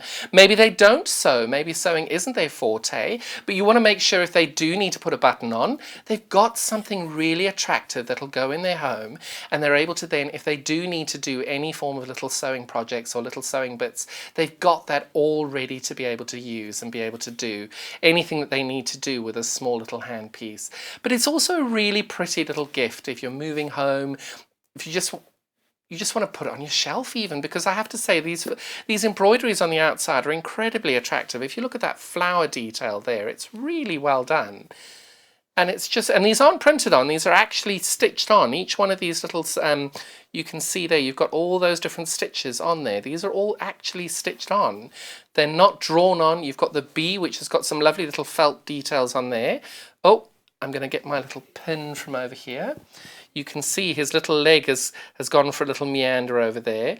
And the legs are completely loose. You can see they move around. And I think you've got the little antenna are loose as well. So they all move around. The wings are stuck down, as is the felt section. But you can see, I think we've now got our little bee doing yoga now. We're going to do him doing a little yoga pose there. It's just such a clever little thing to be able... Oh, we're going to have this one in the yoga pose as well. Sorry, I'm taking time away from them. They're just so adorable that you can just play with them and really, really enjoy it. It's just such a pretty little thing and so useful. And I do love these when you open them up and they fall down. It's very, very attractive little unit and really useful as well. So I think that's one of the most lovely little products that...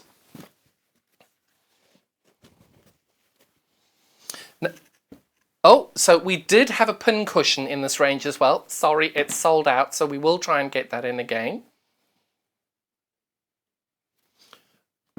So you're all really obviously enjoying this product. This is only 4 left. So this is such a great, great bargain, this. I love this product. Only 4 of them left in the company at the moment.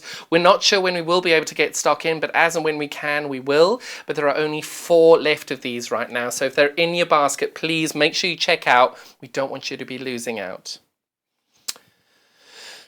Now the next thing I just want to do a quick recap on is our wonderful little leopard skin sewing box. It's got this beautiful lacquer style black handle, gorgeously attractive all the way around.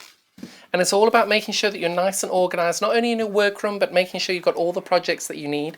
This over here, you can see it's got a lovely little pin cushion over there. You've got a nice little pocket over here as well to be able to store things. You've got this lovely little plastic tray where you can keep all your tools, etc. And as you're using them, you can put them to the side, work with them, and then when you're finished, you put your project underneath, and then you put that on the top. Really, really lovely little product. That's £16.99 today. I think they're really sweet. Now, talking about storage and making sure you've got everything ready. Now, I absolutely adore. There is nothing more rewarding for me than taking all of my bobbins, loading every single one of them with thread and having them all lined up ready to go. It is, I know it's a weird thing for some people, but for me, having an entire array of 60 bobbins all wound, ready to go for each of my sewing machines, I adore that. It's my favorite thing in the world to do. The problem I have is I have 41 sewing machines. Yes, I found 2 more.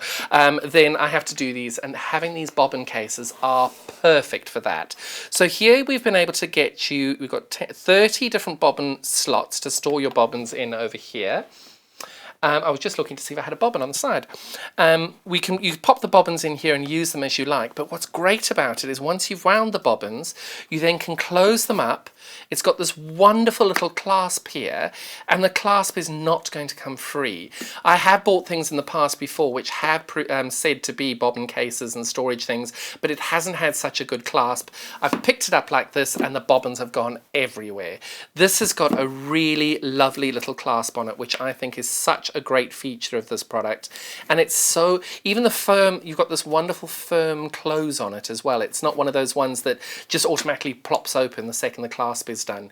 It's got that added security for your bobbin cases to be able to do that.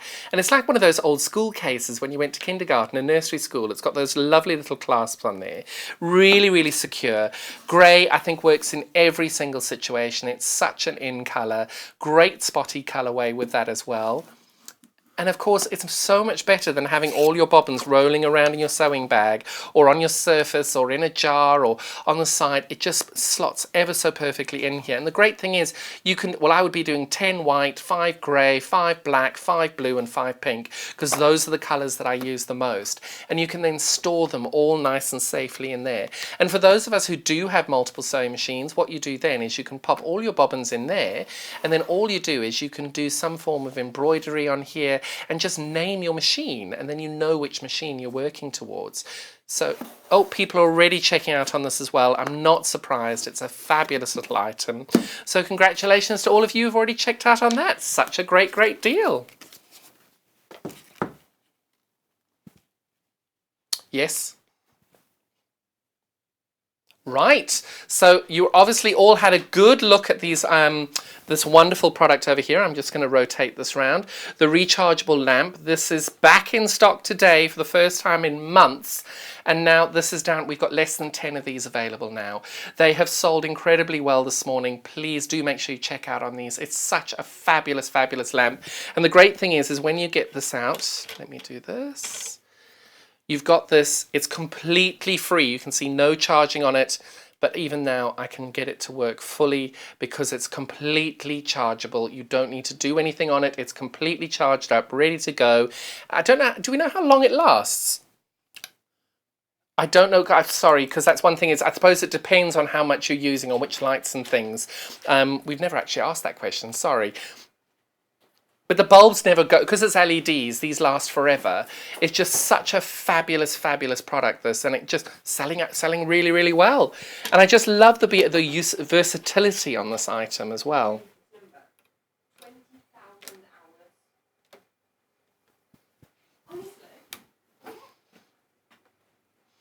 I think the bulbs last 20,000 hours, we're hearing now. It's on the side there, right? No, go back, turn back. On that, where it's got the battery. No, down, that one. What does that say? Mains or battery. Oh, mains or battery. Not quite sure how long the battery lasts on it. Sorry, that's one question we didn't get to answer before the show. Forgive us. We'll have a look up and we'll let you know in the next hour. What are we going to do next? Oh, I'm just loving this hour.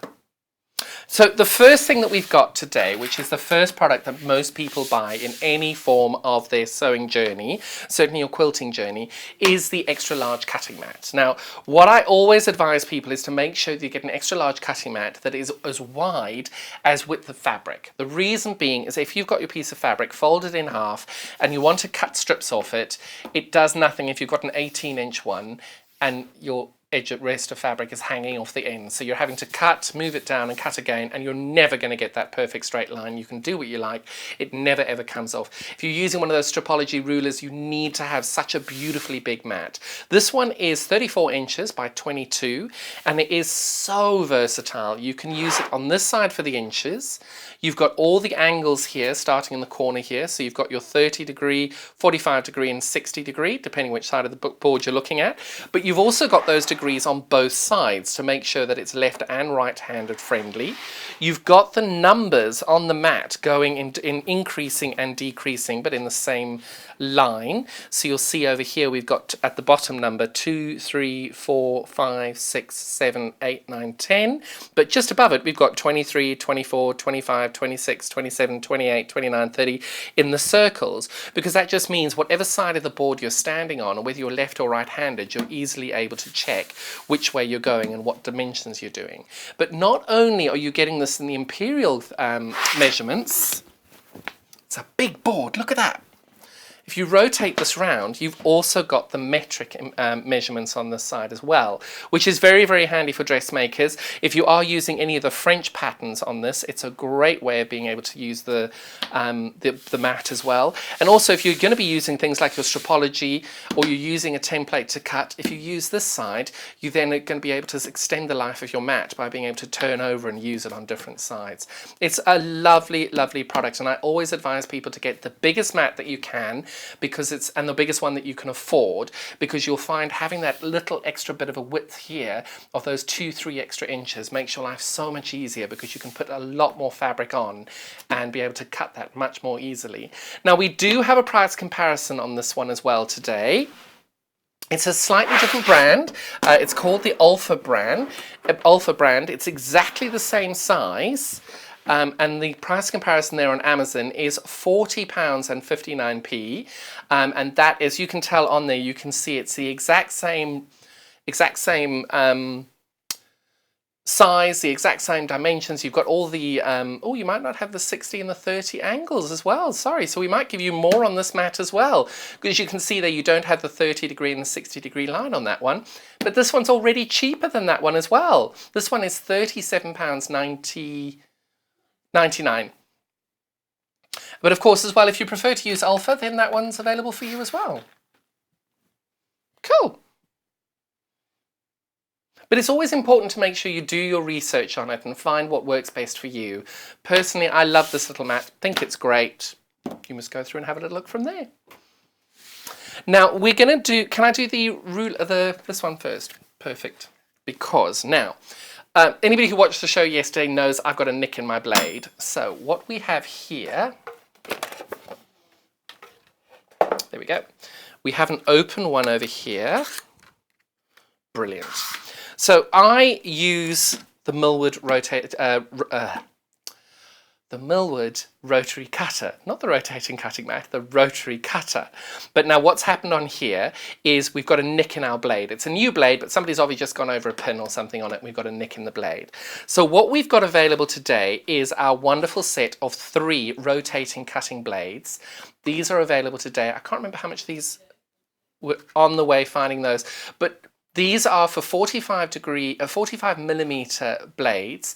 They work with virtually every single product that is out there that uses a 45mm blade, because it literally just slots into every single one of them. There are $8.99 for 3 of them, and these are incredibly easy to change. So let me show you how it is that you're going to change them.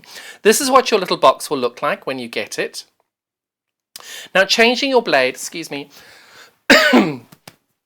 when you change your blade, you should be changing your blade I do it about 6 to 8 hours of cutting, because I cut a lot. So in 8 hours of cutting, I'm cutting possibly 200-300 meters of fabric. So it's up to you. You will feel when your blade isn't quite as strong. If you go over a pin and you're cutting and you can see you're missing threads as you go, let me show you on this one, because we are doing that at the moment. Look, that Sewline glue zip is still stuck to that. I love it. So where you've got this, so you can see I'm just taking my blade and I'm cutting. And as I cut, you can see it's held in the same place all the way along. And you can tell that that's because, and it's the same place each time. And you can tell at that point is where I've got a nick in my blade. And we all have them, we all do it. We go over something accidentally, or we slip off the mat and hit the table. Don't tell the other half. And then what you're doing is you've got that little nick, and it means that you don't have to go back and recut the line, and it's a pain. It's just so much easier to change your blade. So the first thing you're going to do, let me show you first of all what we're getting in the box. Sorry, I'm jumping ahead of myself. So this is the little box of blades. And you can tell these come with a little piece of paper attached to them there. So if I pull that up, you can see, oh, there we go. You've got 3 blades in there, and each one of them is on a little piece of paper. Now, why that's important is because to get them out, it's just so much easier and safer being able to use a little piece of paper, because these blades are incredibly sharp. Nope, I didn't cut myself, good. And then to change them, it is so easy to change these. You're just taking a rotating cutter, you're undoing the screw and the washer. Most people do have a screw and a washer. I always put them in the order that I take everything off, because I always make sure I get these the right way around. And then the blade that I'm getting rid of, I try and, I've got two, in my studio, I keep one of these for old ones and one of them for new ones. So I then just push this out, really, really easy. And there you go. That's the blade that's got the dent in it. So I'm going to put that in this plastic bit here so that it's nice and safe, and I know that's my dead blade box. Now when I put these in,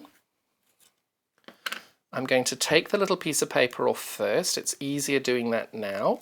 And I never, ever, ever hold this on the sharp side. I'm always holding it like that. And when I come to put this in, all I'm doing is just gently slide that in. Once it's rested, I then just use my finger to push that down. I take my little screw top there, put that in, put my finger on there. I know my washer was on first. I put my washer on, take the bolt, screw that back on.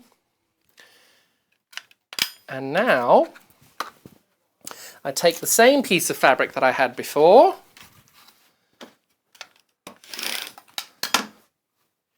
and it just works so beautifully.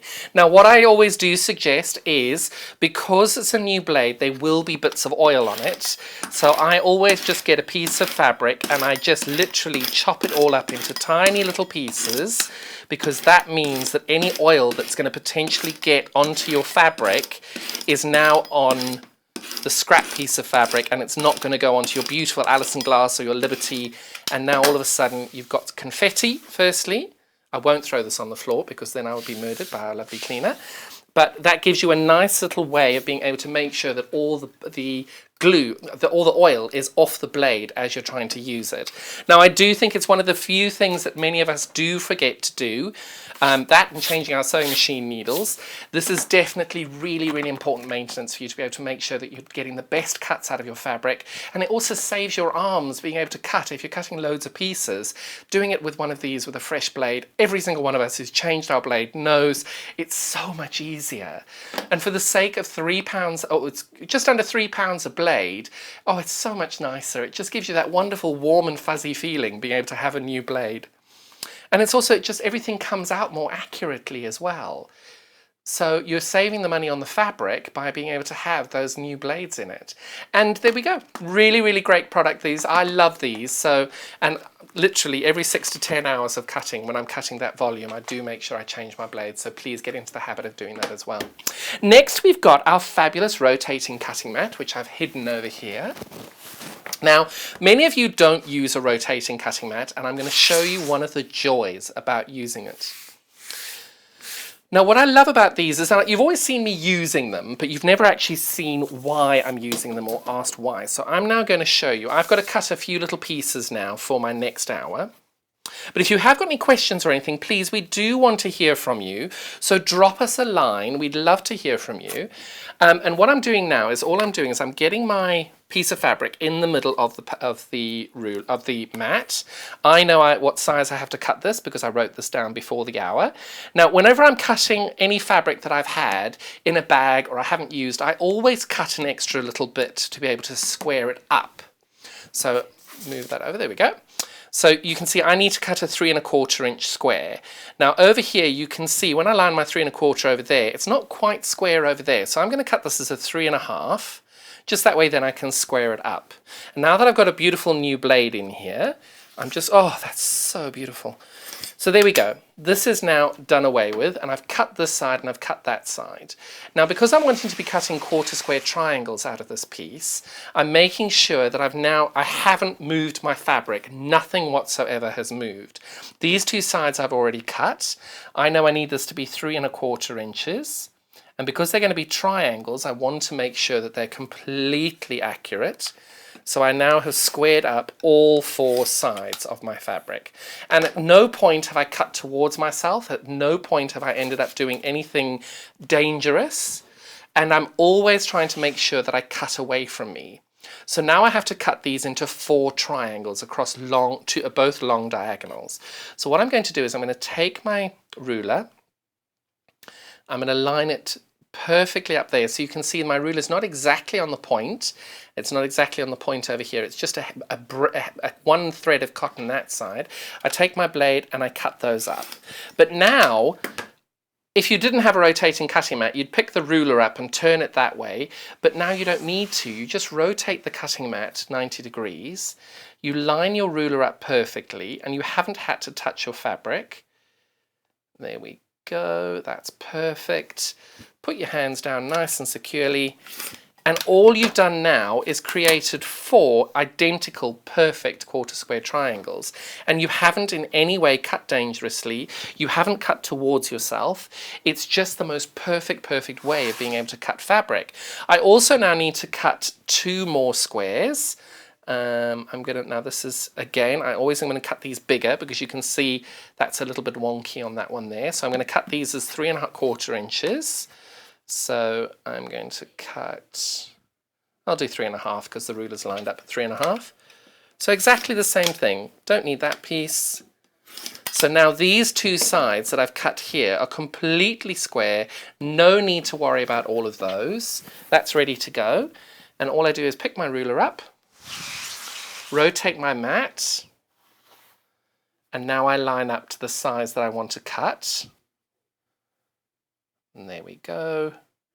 And because these 2 sides are completely cut correctly, I then cut away from me here. Now, I do think one of the best things about this is some people really hate cutting towards themselves then. Don't worry. All you do is the ruler's not moved, the fabric's not moved. You put your hand down, and all you do now is you trim it off. And everything's now completely exactly the square that you need. I need to cut these across 1 long diagonal, so I rotate my mat so I'm always cutting away from me. I line the ruler up perfectly there. And there we go. I've now cut the perfect triangles by using this quarter square triangle. And because this is for my demo in a few minutes, I'm making sure I put them in the right bag, because otherwise at 11 o'clock I'll have this mad panic going, where are my triangles? So that is just the most fantastic little way of being able to cut things accurately, safely and securely, and being able to use your tools to the best of their ability. So nice fresh blade first of all, and this just then makes sure that everything is nice and safe. Now it doesn't only have to be squares, it doesn't only have to be rectangles. You can cut out a plique on this. You can put the fabric down. You can actually then go around and freehand cut all the way through, and as you get to a point that you're finished, you can rotate the mat and do it that way. It's a fabulous product, and I do think that every single sewing studio needs to have one of these because they're so useful and they just add to that safety on there. Now we've got some really fun tools over here that we are using every now and then. The very first one that we use is the fabulous roll and press. Now roll and press is a really wonderful little product here. I've got some stitched seams ready to show you. So this is it's an alternative for an iron. If you were wanting to use an iron and you didn't have one available, this is the perfect tool to be able to use. And what you're doing there is you've got your fabulous fabric ready to cut, ready to press. Now I've done these the wrong way round, so forgive me. We're going to pretend the wrong side is the right side. Now if you are wanting to press your fabric to one side, all you do is you just then go along your seam, and there we go. And now I know a lot of people look at these and go, well, that's not going to do anything. But now all you're doing, you can see this is quite a big piece of fabric. And I know most of you would usually use your iron for it. And all I'm doing is I'm just gently pressing against that seam all the way along to be able to go through it. Now, many people have seen these around and have never bought them because you're like, oh, well, that's not going to work. What's that? This is really such a lovely product to be able to do. And it's especially especially when you're going and I like being able to use these for English paper, foundation paper piecing, should I say, because it's just so much easier than having to get up and go to the iron. And when you roll this round, you can see the seam is so neat and it's just so easy to use. And I just adore that, and I think it's really good. And you get a nice flat seam if you can't get to the iron. Now also what's really handy is if you're wanting to do some form of free motion quilting, if you're wanting to say you're wanting to improve on your free motion. You take your roll and press, and let's say this is the fabric you want to do it on, and all you're wanting to do is stitch straight lines.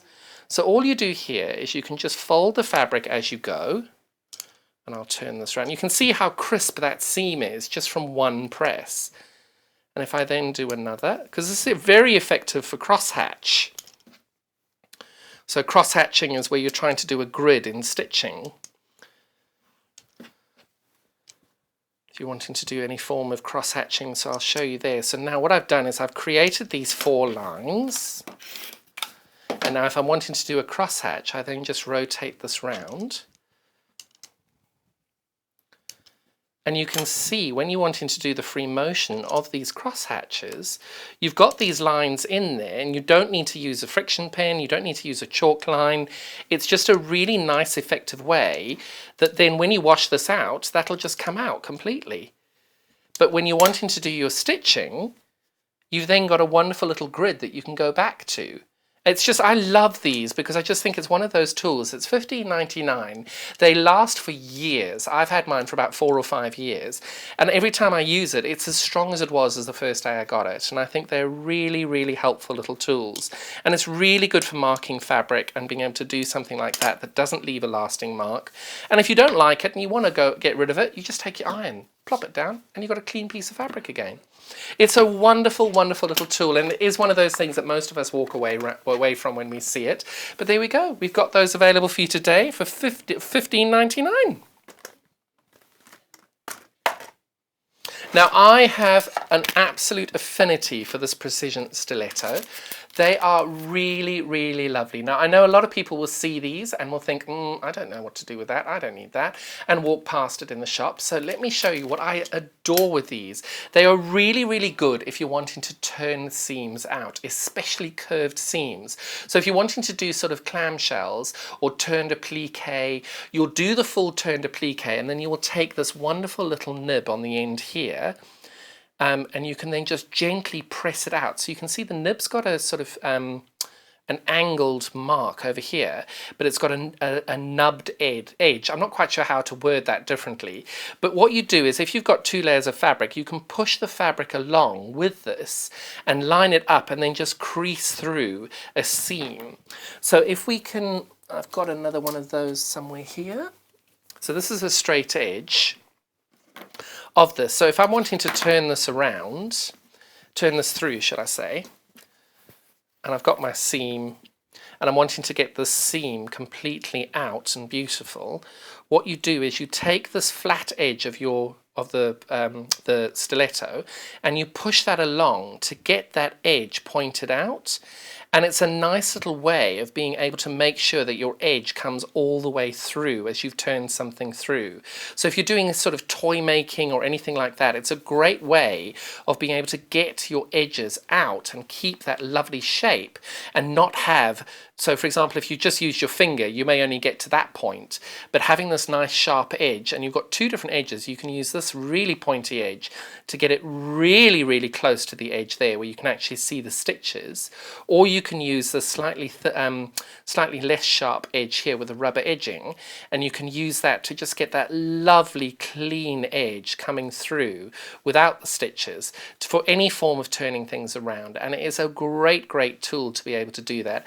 What's also really handy is it's heat resistant. So if I'm wanting to then hold this in place while I iron it, it's a wonderful way to be able to do that because the heat here isn't going to melt this the heat resistant rubber point. It's a really lovely way to be able to keep your mitered corners perfect as well. It's a lovely, lovely little tool. And what's also really great is you can point with it. So you can say, Sylvia, go fetch me that over there. And as the biscuits fly at you from across the room, you can then bounce them out the way with your stiletto. They're really, really great. I know I joke, but it is just such a fantastic little tool, this, and I absolutely love mine. And that's available today for $12.99.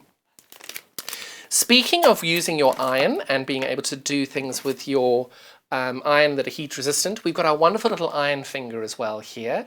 These are fabulous, and the great thing with this is if you have, I keep putting this back and I keep kneading it, if you do have a seam here that you are wanting to make sure that you're going to be able to press open, this is a really great way that you can then fold open the seam. You can see I've got my seam pressed open there. I can then take my iron, and if we just pretend that this is my iron, and I can go and use the heat on here to get a beautiful seam. This is wonderful for dressmaking, for cuffs and for collars. It's a lovely way of being able to do that and to turn fabric round and get that wonderful, wonderful straight edge. It's also very good if this was a bag that you turned round, that you turned through. It's really good as well to be able to have this edge to push that seam out as well. And unlike the stiletto, this has got a much wider throat on it, and it's got a much wider point that you can then go through and actually push out a larger seam all the way through, and it just gives you that nice beautiful finish. And as you're holding that there, you can go and press it. Because it's heat resistant, you can then easily press that along using the iron without any issue at all. I just want to, it holds up to 230 degrees in heat as well without causing any damage to it. So that is a really hot iron that you can be able to use that with as well. And it's just a really lovely, lovely tool that you'd be able to use for a multitude of things. It's fabulous. This is available for $15.99 today as well. And it's a really long-lasting rubber to it as well. It's nice and sturdy. So again, another one of those wonderful products that you'll buy once and use for many, many years. Now, all of these, we're talking about wonderful storage items that we've got in today. We've got our fabulous craft caddy. This is one of the staples that we have. I'm going to just quickly disappear to the back of the set and bring in ours, where we have got everything that we store on our studio set in one of these wonderful caddies over there. They are absolutely brilliant. You can store anything in all these as you can get in standing up. You can see that we've now put all of our products from today's show in here. And I just adore these because you can put absolutely everything in one go. You can have all your scissors in one section. You can have all your rotary cutters in another. You can have all your notions and tools over here. You can have these wonderful early bird Sewline glue pens that we've got here. It's just a really, you can put your friction pens in there. It's just such a great way of doing it. And the other top tip that I have, before you load everything in, keep the handle up. Because when you need to carry things around, you get everything lined up. And it's a great way of keeping areas clean. So you can have all your tools and equipment in there, and when you finish, you just pick it up and put it away. You can have all of these out on the surface, and it's a pain. You put them all back in. It's just the most perfect little caddy for you to be able to carry your bits and bobs around, store them effortlessly and beautifully, and be able to find everything that you need. And we literally do use ours every single day in the studio. And it's a lovely way of being able to store everything and being able to keep track of where everything is. So I adore these. These are about $14.99. Anything that makes anything look a lot nicer and tidier, must make sure we get one of those. Now, the other thing that we have got available today is this wonderful slip reduction mat. It's slip reduction and it's noise reducing. Now, we've got our wonderful, excuse me for 2 seconds while I go to the basement and grab our 680 sewing machine. Oh, it's very heavy. So I'm going to disconnect the plugs just for good measure. Now, this is a huge machine. This is the 680, and you can see it comfortably fits into this. Now, if you put your 680 on a table or anything like that, and you've got a beautiful oak table or a table with a French varnish as a finish, you don't want to be having the sewing machine directly onto the actual table because it could cause a few scratches. I know I've got a beautiful French table that does have a few scratches on from a sewing machine. Don't tell Andrew. But the great thing with this is you can put this on the mat, and if you need to move it around, you just move the mat. And that way there's no scratching at all onto your tables because all the friction is going on between the rubber. It's also noise resistant, noise reducing. So what happens is as you're sewing along, the vibrations you normally get onto the table don't vibrate the table anymore, and the echoing effect that you get in the little holes like this over here, it will ricochet back onto the rubber rather than onto your table. So it reduces the noise of the machine, and it does then increase the enjoyability for everybody else in the household while you are enjoying your sewing.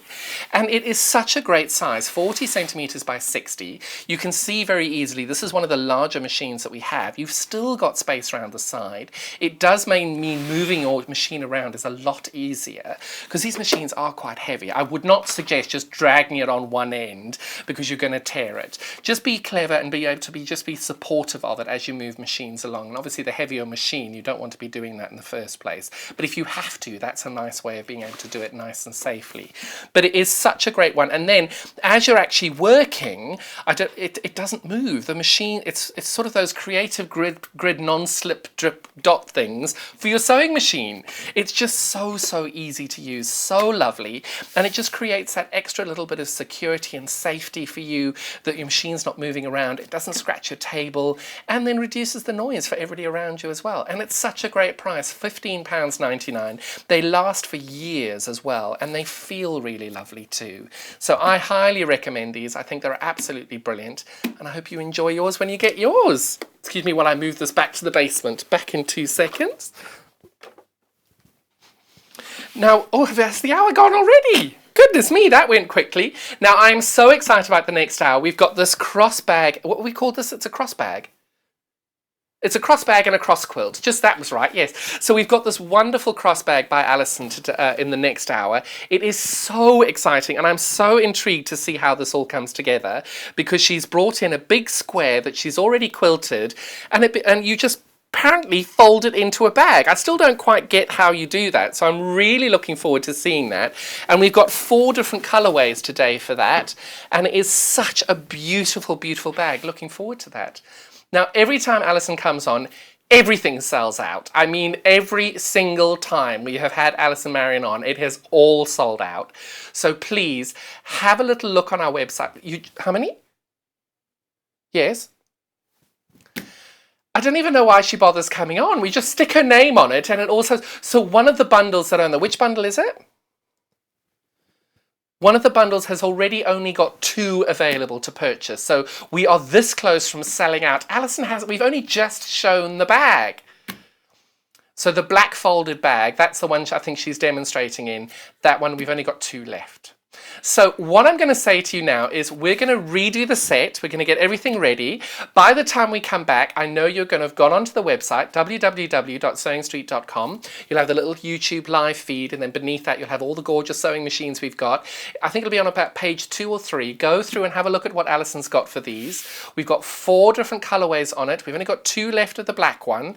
Go and have a look, because no doubt by the time we come back and I show them, they're all gone anyway. So make sure you check those out in the break, and we'll be back in a few minutes with Alison to show you how to make this gorgeous bag. If you'd like to get in touch with us during our live show and send in any messages or any questions, then you can do it on studio@sewingstreet.com. Alternatively, you can message us on our official Facebook page.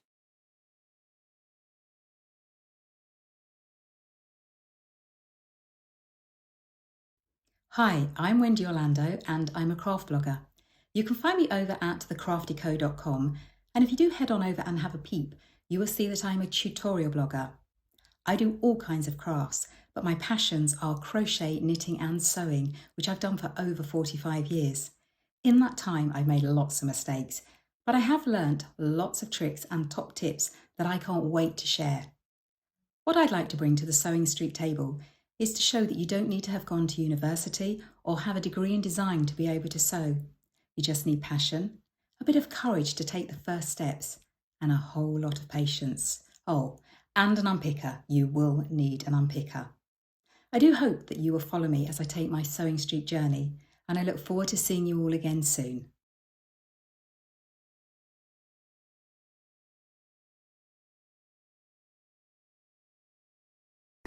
Hi, I'm Debbie Shaw, and as a professional sewer, I really know how important it is to use a high quality thread. Well, you think about it.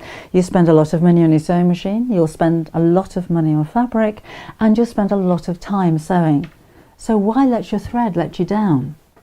I know a lot of our designers and customers prefer to use Orifil thread. Now this is a family business. It was established in 1983 and they're based just outside Milan in Italy. They produce superior quality threads for domestic and professional sewers alike, and they've achieved worldwide success with quilters, sewers, embroiderers and textile artists who all appreciate the versatility and the strength of these threads. It's all made from Egyptian cotton, which is grown just at the side of the River Nile, and Orifil only use the long staple threads, which gives their thread that strength. Each one of these threads goes through 15 steps before it even gets onto a spool and then comes to you to use in your sewing projects. Now at Sewing Street, we've collaborated with Orifil and we've brought you 2 collections of threads. So we have the Quilters collection, and these are exclusive to Sewing Street. We've done a lot of research with quilters and these are the colours that you prefer to use. So we put a whole collection together for you. The second collection is the Essential collection. So this is for the homemakers, for the bag makers, for the craft sewers, for the dressmakers. And again, these have been proven to be the most popular colours that you're going to use. So if you want your projects to last longer and your seams to be stronger, invest in some quality thread.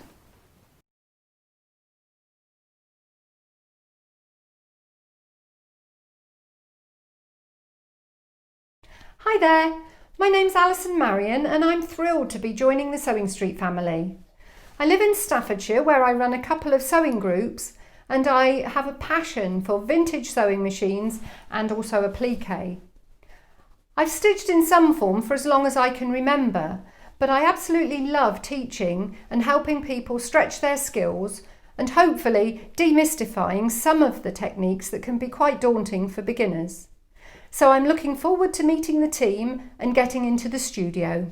See you soon.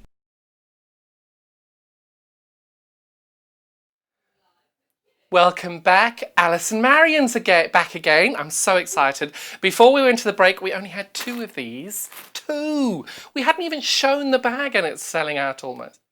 Are they gone? Perfect. So let me show you now, first of all, what Alison has made. It is so gorgeous. This is the most fabulous little bag and it's just so pretty. And it's got these wonderful little pockets on the side. So if I undo this little button, you can see you've got this gorgeous big pocket in here. I love a big pocket on any bag. So that's on the side there. Now that's the first side, but if I flip this round, there's another one.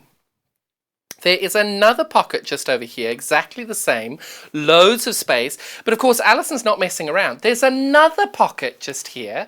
I didn't see, was there one on this side as well? Nope, she's cheating. She's only got 2 pockets here, one on the other side. But you can tell just how beautifully this works here. I absolutely adore this. And then you've got this wonderful, wonderful deep bag over here. And with this gorgeous handle as well. I absolutely adore this bag. I think it is so beautiful. We've got this lovely background fabric and this gorgeous accent here of the Alison Glass menagerie colourway here. Is this the embroidery or the menagerie? I think this is the embroidery. Sorry, I get so confused with Alison's wonderful collections. She's got 4 collections in one brand, so I just wanted to double check. This is the lovely embroidery over here, and it's so beautiful. It's so, so lovely in this. So that's the gorgeous bag that we're going to be making today. Now let me show you what you're getting in these bundles. Stay. Will you stay? Thank you. Right, so we're going to start off with our fabulous light grey bundle. This is the 1/2 metre of the Alison Glass menagerie fabric. This is the embroidery fabric, not menagerie, sorry. And you can see that gorgeous detailing there, and it's all these gorgeous little cross-stitch crosses on there. Beautiful, beautiful detail on there. So that's the 1/2 metre of the Alison Glass you're getting. Alison Glass by Alison Marion. Got to be done, got to be done. It's our 2 favourite Alisons, isn't it? But then you're getting 1.5 meters of this medium weight cotton canvas. Now this is a lot of fabric here. Now I'm going to open it. That is the 1.5 meters that way. And this is how wide it is. So you can see just how big it is. It is a lot of fabric here, huge amounts. So you're getting 1.5 meters of that with a 0.5 meter of the Alison glass. And remember now, by having so much fabric, you're going to be having a fully lined bag. You can make pockets. You've got your straps as well. So it's 1.5 meters of this gorgeous canvas, and it feels so beautiful. And the Alison glass embroidery fabric there, and you've got the soft and washable 100% polyester wadding that goes with it there.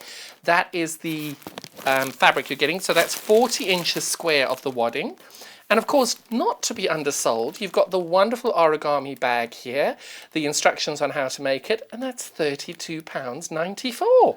Such a great deal on that. So this is the first colourway that we have here. I'm going to pop that over there because we don't need quite so much wadding. Now this one, we had 2 of these left before we went on to air. We now have 1 left.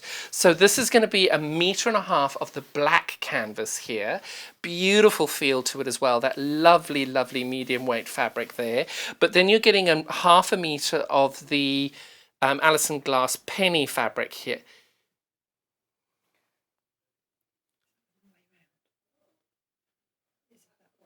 Sorry? I think that one should go with Oh, the green spot. Sorry. So right. So this one is with the grey. Right. Okay. Sorry, that was put the wrong way around. I got confused. I got that the wrong way around there. So this is the black fabric there. You're not getting. Let me redo this. Let's pretend that didn't happen. The black canvas is going to go into. You're getting 1.5 meters of the black canvas, and you're getting 0.5 meter of this wonderful black polka dot on this beautiful olivey green color there. You're also getting your 40 inches square of your wadding, polyester wadding, and you're also getting this wonderful set of instructions, and that's available again for £31.94. Oh, sorry, this one's gone.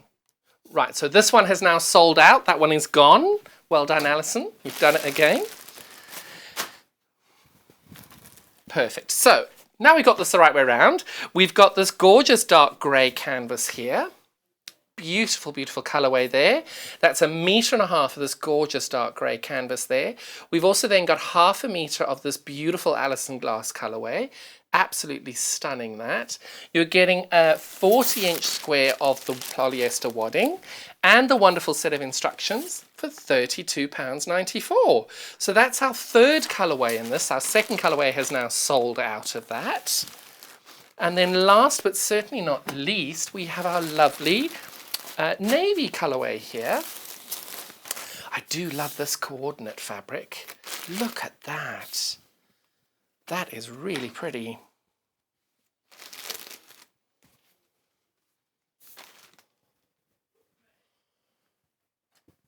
Isn't that pretty? Getting 0.5 meter of that, and then don't forget you're getting 1.5 meters of this gorgeous coordinate there of the background fabric of the navy canvas. So you're getting 0.5 meter of this beautiful coordinate, 1.5 meters of the navy canvas. You're getting your 40-inch piece of wadding, 40-inch square piece of wadding, and you're getting your instructions there. All of those available there together, that wonderful colourway for £27.99. This one's a different price, but it's so beautiful. It's got just different fabrics on it there. Such great, great kits. One is already sold out, and Alison's now going to show us how to make this gorgeous bag. Such great value. So we're just going to remind you how it is that you can shop with us, and we'll be right back. Shopping with us couldn't be easier. If you want to shop online, then you can head to our website, www.sewingstreet.com. It will redirect you to our sister channel Jewellery Makers landing page. Don't worry, you haven't gone to the wrong place. We're simply using their website temporarily while we're building our own web shop. Scroll down past the Watch Live part and you'll see all of the products that you will have seen on air on today's live show. You can also shop our catalogue by clicking a category, clicking a product to view closer and adding it to your basket. Once you're ready to check out, you will need to create an account, which is absolutely free to do so, but it will mean that you can check out on as many orders as you want throughout the day with still only paying one postage and packaging. If you'd prefer to speak to somebody in our UK-based customer service team, then you can do so via the free telephone line number 0800 001 4433. They will not only help you create an account, but will also help you with any of your online shopping.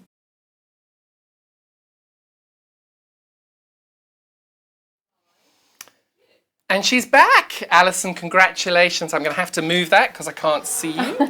Isn't this the most beautiful, beautiful bag? It's lovely, isn't it? I A little love bit of this. origami. This is what you start with. Now, this one that you're demoing in has completely sold out. Yes. Congratulations, yet again. lovely though, isn't So it? what we're going to do is the graphic on your screen at the moment is for the bag that I showed you, this finished one earlier. That is now the graphic that we've got available there. And all the others are available on the web, so just type in www.sewingstreet.com. You'll have our wonderful little graphic of YouTube. Hello, it's us live. And then beneath that, we'll have all the products that we've got available on our show today, as available on all the website, really. Loads on there. So do have a little look around. You can see all the different colourways and products that we have available for you today.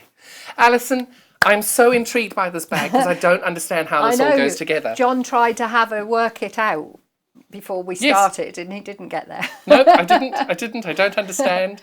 But I am it's intrigued fabulous. about it. Yeah. I mean, and it- aren't these fabrics stunning? Oh, they're wonderful, aren't they? I Yeah. adore these canvases that we've got here. They are so lovely. Yeah. Yeah, fabulous. Love them. I use this one, or not this one, but this style of bag because I run a U3A sewing group. I don't know whether everybody knows what U3A University is. of the Third Age. Yes, that's it. And it takes my register, it takes all my workbooks and everything, so it's fantastic. And because it's got a padded strap, and you've got heavy stuff in it, doesn't hurt your shoulder, doesn't dig in your shoulder. So. Now the wadding that you're getting with this is enough to make the handle and the strap Yeah. and the quilt, because Yeah. there's 40 inches square in there. Yeah, you actually need an 80 cent.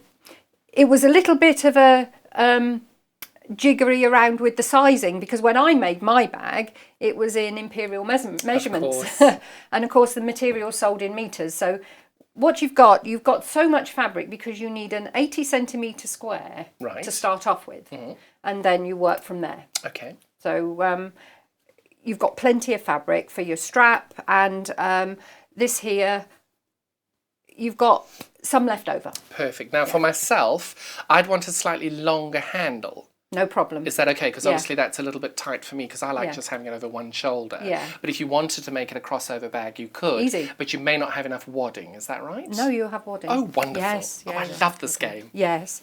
But what I've done is I've got this to this stage, and I'll put that away a minute because I've prepared a little tiny one to show you how we get there.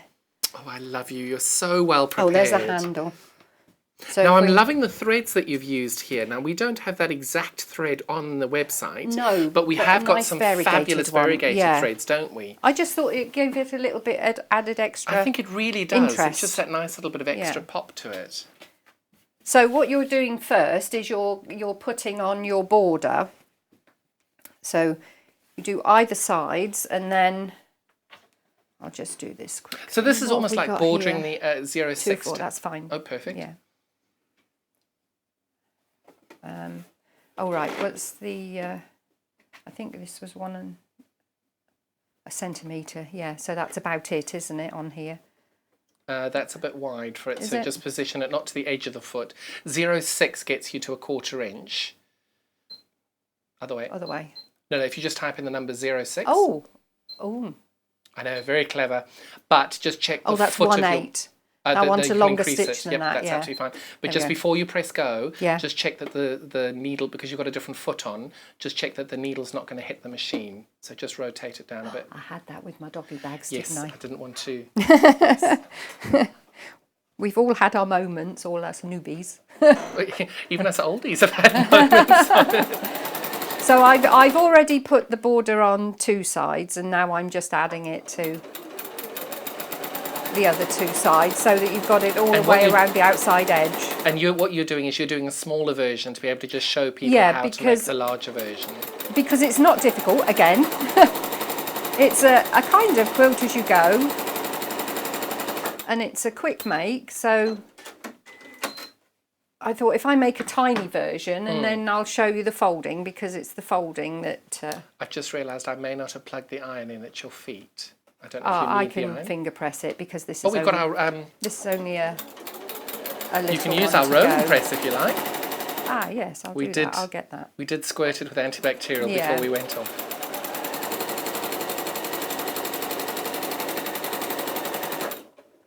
So basically, you've just got your square. And you put your border all the way around the outside edge.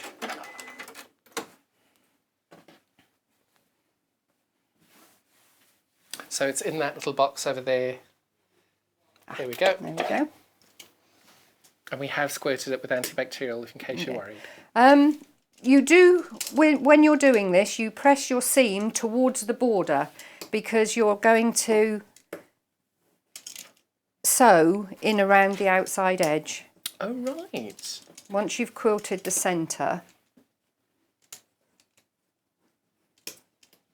So it's almost like stitching a ditch. Yes, you're going to do that once you've actually done your quilting. So we've got the back. With your back, again, this isn't a sided fabric, it doesn't matter. But if you had a patterned fabric, you would have that down to your surface. Now, if you would like some curved quilting pins to make your life that little bit easier. No, because I'm going to be doing in the middle. Oh. I'm not going to be doing around the outside edge. Let's just trim them off a minute. A pair of scissors. They've been moved over there. So I've got a bit of a stock warning for you all. The light grey, half the stock, more than half the stock is now gone. So that is this bag that's been completed over here. That's that wonderful Alison glass embroidery fabric as your accent. 1.5 meters of this gorgeous grey canvas fabric there. More than half the stock on this one is gone already. And don't forget, you're getting the wonderful bag of wadding, 40 inches square on that, and the set of instructions included in that £32.99, £32.94 price point there. What you're looking for. Chalk pen. Chalk pen there, right where your finger was. No, right there. What the? There's one with a plastic lid on there. That That's one? it. Oh, right, okay. I've got the, you know, the one with the different... Yes, the Sewline clicky down one, yep. I've got that one, and that's brilliant, because you can get a purple. I did mine with If a you purple want a thread. 12-inch one, oh no, that's Right, perfect all I'm going to size. do is just show you across That's here. a perfect size. Yeah. So on that bag, you do... In the instructions, it's in centimetres, but it's actually 3 inches. It converts down to 3 inches. I hope.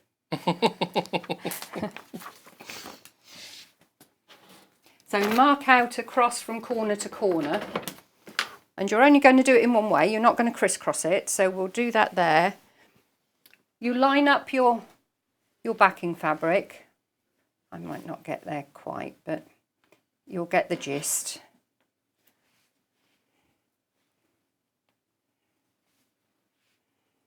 And I'm just going to sew down through the centre. If you start with the centre and then work your way out, and then on the opposite side. Now remember your needle's moved, so if you want to do 0.5. I will do. Otherwise just remember you Yeah, moved it. I want it in the centre now. 0. Oh no, I'm 5. not. Oh, there we go. I'm just, 1/8 no, hang on, I again. think you've moved your, just check your stitch. I'm not sure if that's going to be a straight stitch. I don't, let's try, shall we? Give it a go. 2.6. I'm going up to a 3 because it's a Because I top suppose, stitch, does basically. this have to be a straight stitch, or could you No, use you could use a decorative on this stitch. as It well? would look lovely, wouldn't it? Yeah, we're fine.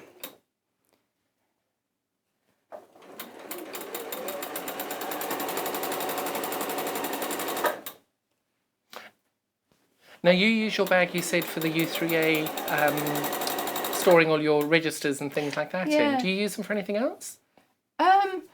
I've got one that I used to keep all my college stuff in when I worked at the college. Oh, right. I used to work with the special needs unit, and I used to take everything home with me, you know, and things like that. It's good for heavy stuff because you've got the padded strap. So Of course.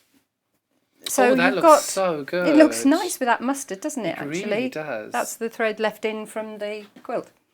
So you've got that there, and then on the other side, well, that's a bit wonky, but then you're going to actually do more. I won't do it now, but then you're going to stitch around here. I want to show you the folding, though. No I think that's the more interesting bit. So, as John said, you're stitching in the ditch here, basically. And you go all the way around the outside edge. In black, if you're using black, so it doesn't show up. See, I quite like the idea of having the contrast straight on the back. Yeah, if your stitching's good. Your stitching's excellent.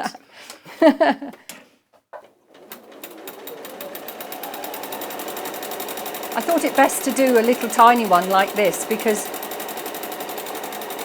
people will see what I'm doing easier. Right, so you go all the way around the outside edges, so then you've got your quilting in the middle and your quilting around the outside edge. Then we'll trim back our wadding. This is just a rough trim now because we're going to trim it down again. And I'll pin that back. Oh, I'll put my pins away. Oh, I'm intrigued. Now this is where if the iron was on, I would do it with the iron, but You I'm can going turn it to on, only corn take a few- over, It'll only take a minute or two. see if it works with this one. Very good little thing, that. Have you got one of those? I haven't got one, no, I really must. They're really good. So that's, when I get home, that's the Sewline pens, the roller, and there's no best press on the They're website not. again. It is. It's because Wendy Orlando and I keep spraying at each other. Yeah. You and I do it as well. That best press is fabulous. Oh, this is very good. I've never used one before. They're so good, aren't they? They are. There, look at that. You'd thought I've ironed that. Right, so now I'm going to trim back the wadding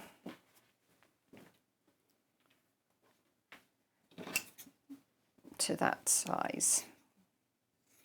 The initial cut is just to get rid of all the bulk so you can get a good cut.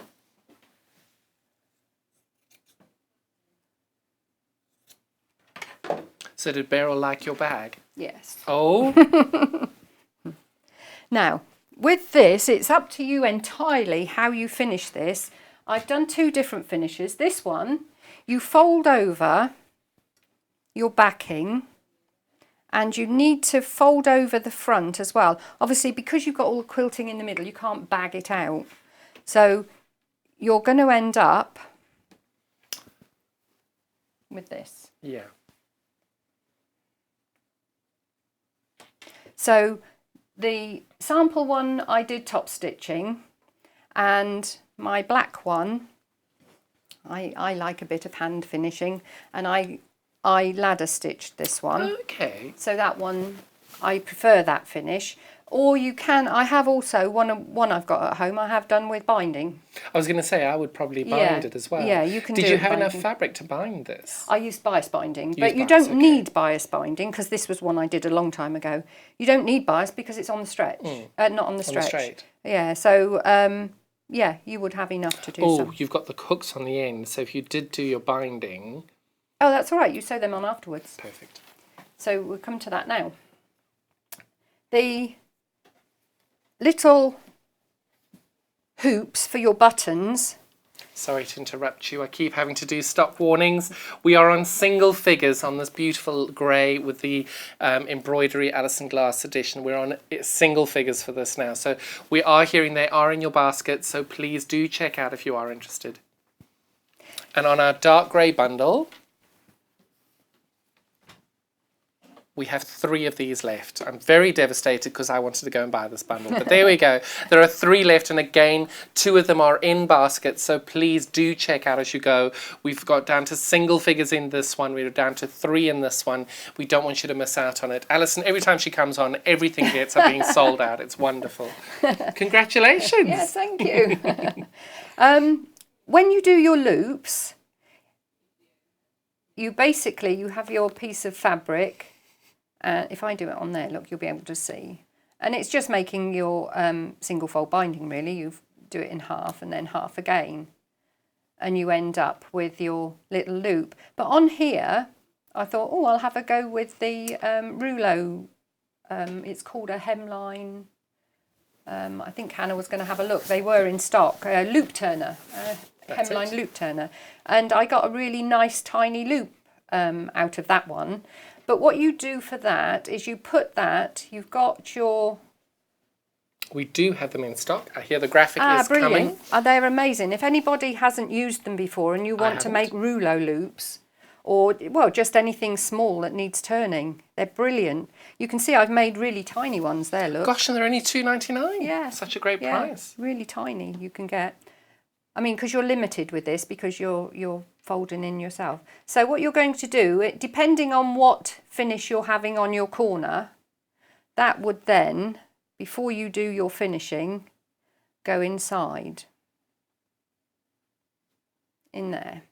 And then you would sew around, that's on the corner. You would sew around, or if like John said, if you were using a bias binding, you would then put that on afterwards, sew your loop on afterwards. But as a word of warning, make sure that your button goes through. I was just about to ask you how big is it, but then I was thinking it's as big as your button That needs button to goes be. through, but that one won't. wouldn't. That one won't. We're not even going to try. No. Beautiful buttons. They are lovely, aren't they? Oh, I adore my buttons. I have a I've got thing about thousands buttons. of them. I think most love do, don't buttons. they? Yeah. So that's basically Two your buttons square of your made. choice. They're not included in the kit. The, Well, I like the fact you've got that little demo there. That works really, really well to be able to show well, it was people just how that works. yeah, because if I was to try and do it on this, to be fair, in a hurry, I wouldn't get a good finish. But the strap, you've got your piece of fabric, and the best way to do it, let's take that off because you can't really see black on black, can you? The best way to do it is fold over your centimetre seam, and then this is divided into 3, and it's then folded over your wadding, brilliant. and you just sew up both sides. I've got my strap there somewhere. So you're just top stitching up both sides. Oh, that's so easy. So that's the strap, and that goes on at the last minute. You fold over your edges so that you've got a nice edge, and that just gets sewn on at the end. Oh, that's a good way of getting rid of the... sorry, just show that end bit again, the edge of that. So you're folding that in You fold before that you over stitch. before you stitch, brilliant. yeah, so that you haven't got a raw edge. A raw edge on that. That's you've really got a good. nice edge on that. Now I think as if by magic, our wonderful Look at 70 weight, these are the 70 weights, aren't they? There we go. These are the 70 weight. I can bring it look a at bit that. closer to you. There we go. And rotate it 180. There we go. You'd think I'd know by now. These are the 70 weight variegated threads. Now these won't give you the exact finish that Alison's got on her bag now, But wouldn't but that you'll one go see, lovely? look how That beautiful would all go those colours gorgeous with are. that. And because these are 70 weight, you easily be able to quilt with these, because 70 weight is meant to be used on denim, on canvas. Right. Oh, so and lovely top on stitching exactly. thread. Yeah. And on PU and things like that. So this is the perfect thread yeah, to be deco doing. stitch, Because obviously yeah. we've used a canvas backing for Yes, these, yes. whereas I think you've used normal cotton. Yes, yeah. So that is the perfect stitching to be able to do that. And I'm looking at that gorgeous green in the bottom left-hand corner there, which is so beautiful. Yeah, they're lovely, I think that would aren't work really beautifully on all of those projects there. Yeah. So those are available today. 3-pack, it's 10. I thought I was looking at it saying, no, it's not 3. It's pack 3. We've that's got its colour 10 one, there, is it? 70 Yeah. weight, and they're 70 metres each one. And that's going to be £22.99 for that box today. Right. So we've done our handle, you've done your loops, you've done your quilting, and now you've bound the Now I'm edges gonna in. give it to So John to fold it. effectively, you've now got a quilt. I'm not allowed to touch it under No, I current know. guidelines, unfortunately. So I'll have to do it. I was going to say. So you've effectively created a quilt Yes. with loops. Yes. In So opposite now corners. this is the origami bit. Now this is the bit where you have to pay a lot of attention because I'm still intrigued. Right, okay. So we've got our loops, So the loop is pointing away In from front you of us. and at you. and we've got our border Up. up. So Right. we're going to take our Loop to loop. loop to loop. I'll just put that there. Let's pin that in. Are you sure you don't want to try curved safety clips? That's it. No. Yes. Oh, actually, I've already measured it out because I didn't want to do maths on live telly. After getting up at 4 o'clock in the morning, I don't think it'd work. So basically, what you do is you've got your 2 loops at the top, and you've got your edge along here, and you're going to measure that.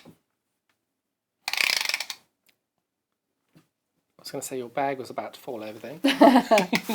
So you're going to measure that and divide it into 3. So I've already done that.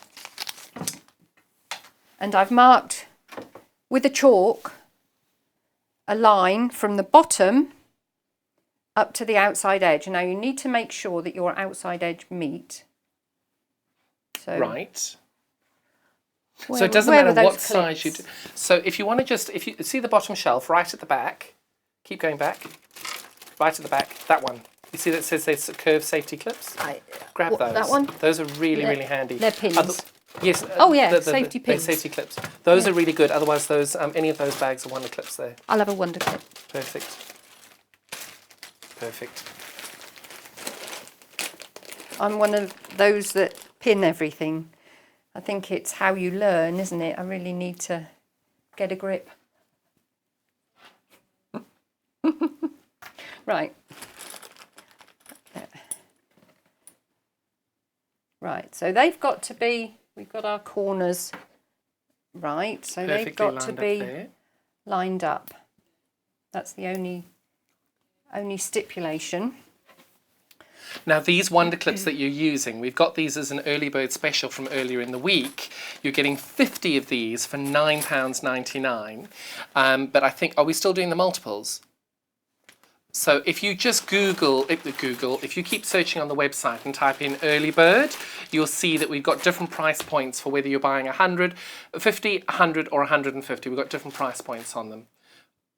Obviously, they go much cheaper if you're buying 150, and they are going up in price in a week's time. So if you are wanting to get some sewing clips, make sure you get these ASAP. And I've taken them out of that bag because it's open. It doesn't matter.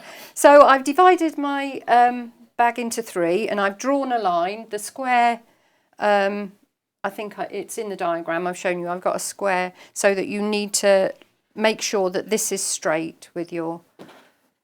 So whatever size you do this, you need to divide it in 3. Yep. So if you wanted to make a bigger one, you could. You just need to make sure you divide by 3. Yeah. Now I'm hearing we've now got the dark greys have sold out again. Alison, that's our third. Is it our 4th sellout today for you? 3rd sellout for today. 4th. Yeah. Is that the 4th? There was both the ones sold out in the... Yep, that 4th sellout.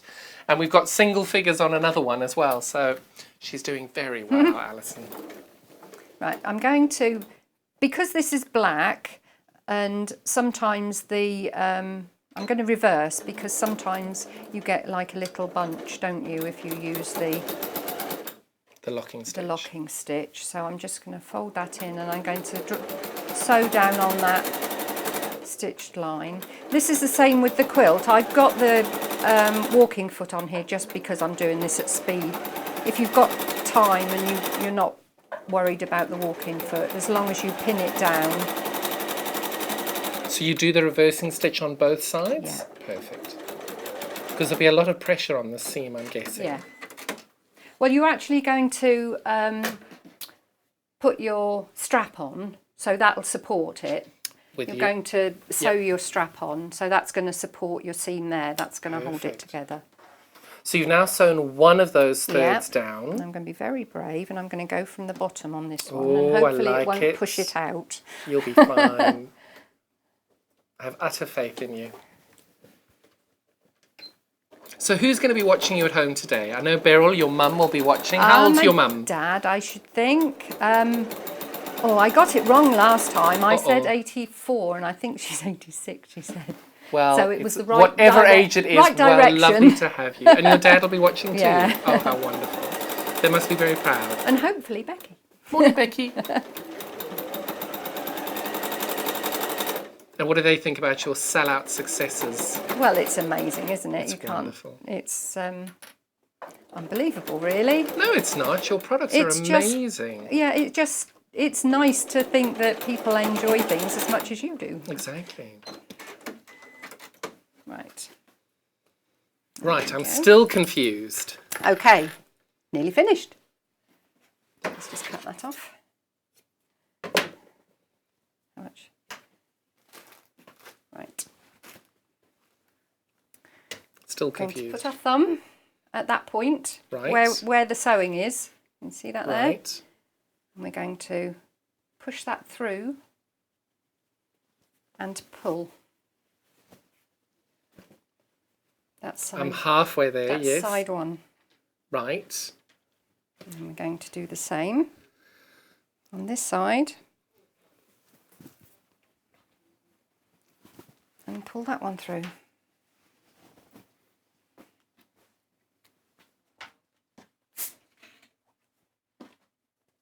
There you go. A bag. Oh, Alison, I see it now. That's so good. Isn't it Now, clever? before you folded the left-hand side in, would you tack yes, that I was down? going to say, yeah, I would. Because I take know that you out. like a bit of Yeah. hand stitching and a bit of tacking as Yeah, you go. I'll do that. I did thread a needle ready. I probably vacuumed it up with my... That's oh, no, right, there you it did. is. Yeah. Gosh, you were so prepared. So you take.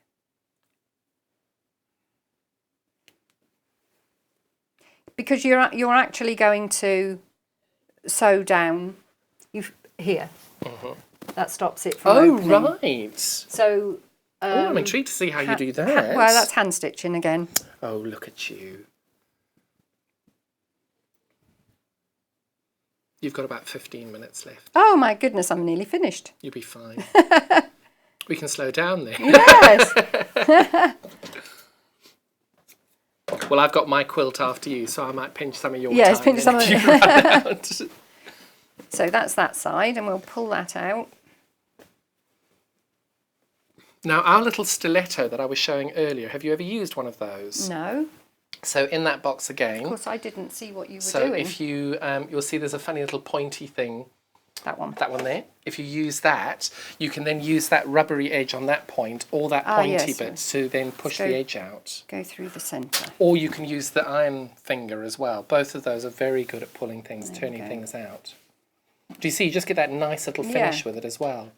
And if you use I it from the dropped top something. too, if you use it from the top, there. you'll get a nice little finish. Using that on the top, you'll get the corner out as well, just as Oh, well. right. I wonder if I can put that in there like that You can? and push through.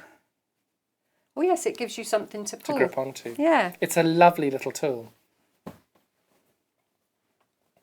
And it's very, very good at pointing too. Oh, came out there. There we go. That just looks really beautiful. Let's just take that one in at the bottom corner. This one I'll be a bit tidier because this one is Visible. visible. Yes.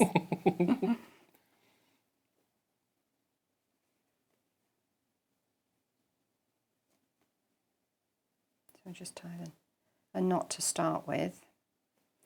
And then this does need to be done by hand really, because you'd I have was a gonna job getting that in a yes. sewing machine. But I what don't you think need you'd to get do, all the way down, No, would you they? wouldn't. What you need to do first is to make sure. Well, that couldn't have gone any better, could it? I love to the way make you sure- sound surprised. You're the most proficient sewer we have. You're brilliant. You've done great. So now you would sew up there and put your button We on. have Let's time. just do a little. No, you've so got a time. ladder stitch. I need a bit longer thread then. Well, if you look under the counter, I think we I have know, about there's a 12 box million full, balls yeah. of thread there. And none of them white or grey. So you can pick I picked up a black one earlier on, so we're fine. There's quite a lot of black in the box. For anyone that doesn't do any hand stitching, ladder stitch is a fantastic stitch, because I'll do an overcast stitch or a whip stitch in a minute, and you can see the difference, because the ladder stitch just disappears. Brilliant. What do I do here? It's think the difficult black- to see on the black black. on black, yeah. yeah. Let me put a different colour thread in. Put some gold on. Yeah. Take some out the machine. I will. Let's have a large eye needle. That's cheating, Alison. There we go.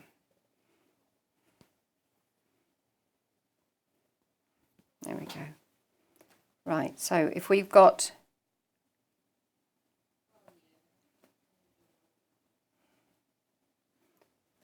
okay, so I've got the knot there, that would be down the bottom, but with a ladder stitch you just take a small stitch on the top and a small stitch on the bottom. This is bigger than I would normally do, but for demonstration purposes, and we go along again and again. And then when you pull it up, Oh, wonderful. your It stitches lets just disappear. Yeah, And because you've Okay. hidden that thread underneath, it disappears as well. yeah. So I'd pull that one. And with all the best will in the world, if you're doing this,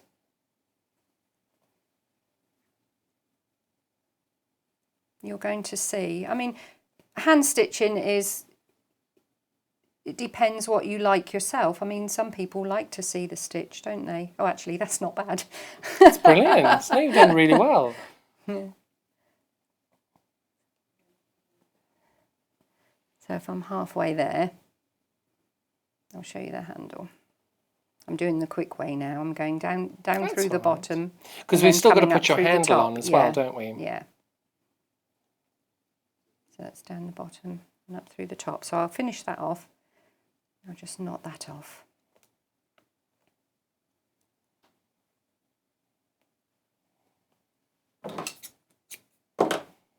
And of course, when you finish off with any hand stitching, you embed your thread, Yeah, pull it under- off out through. Brilliant. Now, how would you attach the button there? Oh, that would just be sewn on. By hand?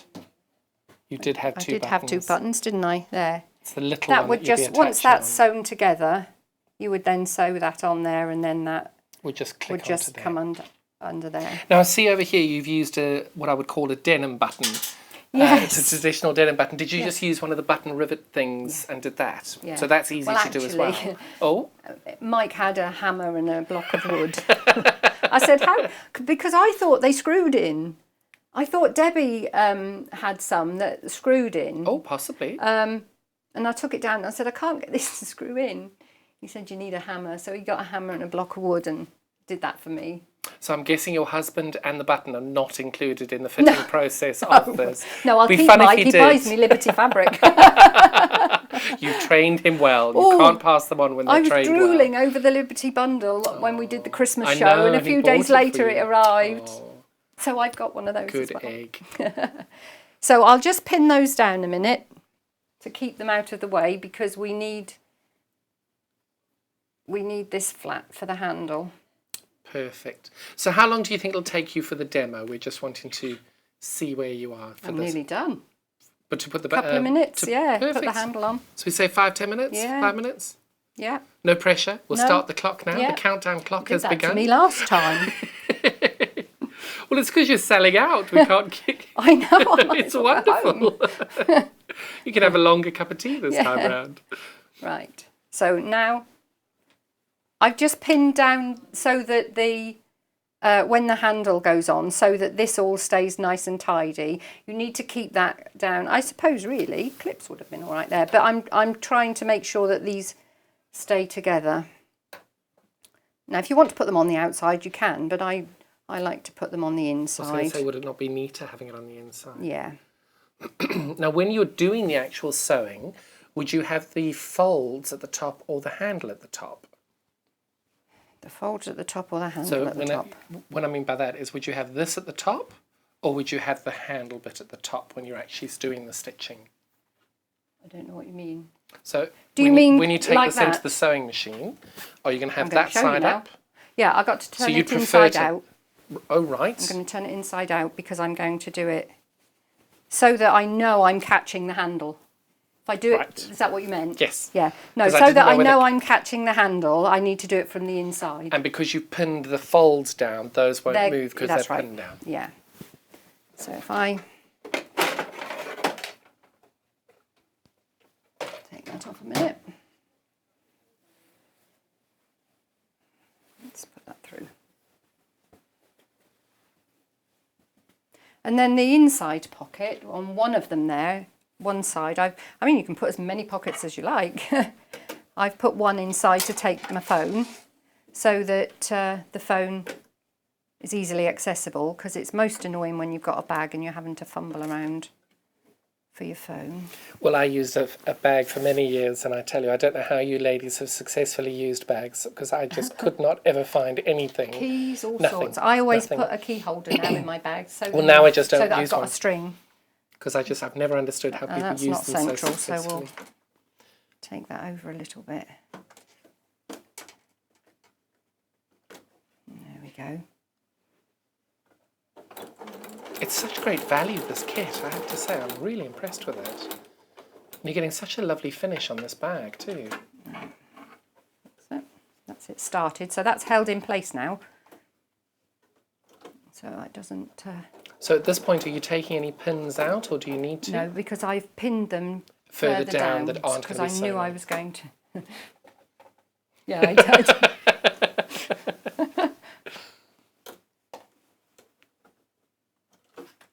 And isn't that 680 amazing with that gorgeous throat space Yeah, it's there to be lovely. able to do it? Yeah.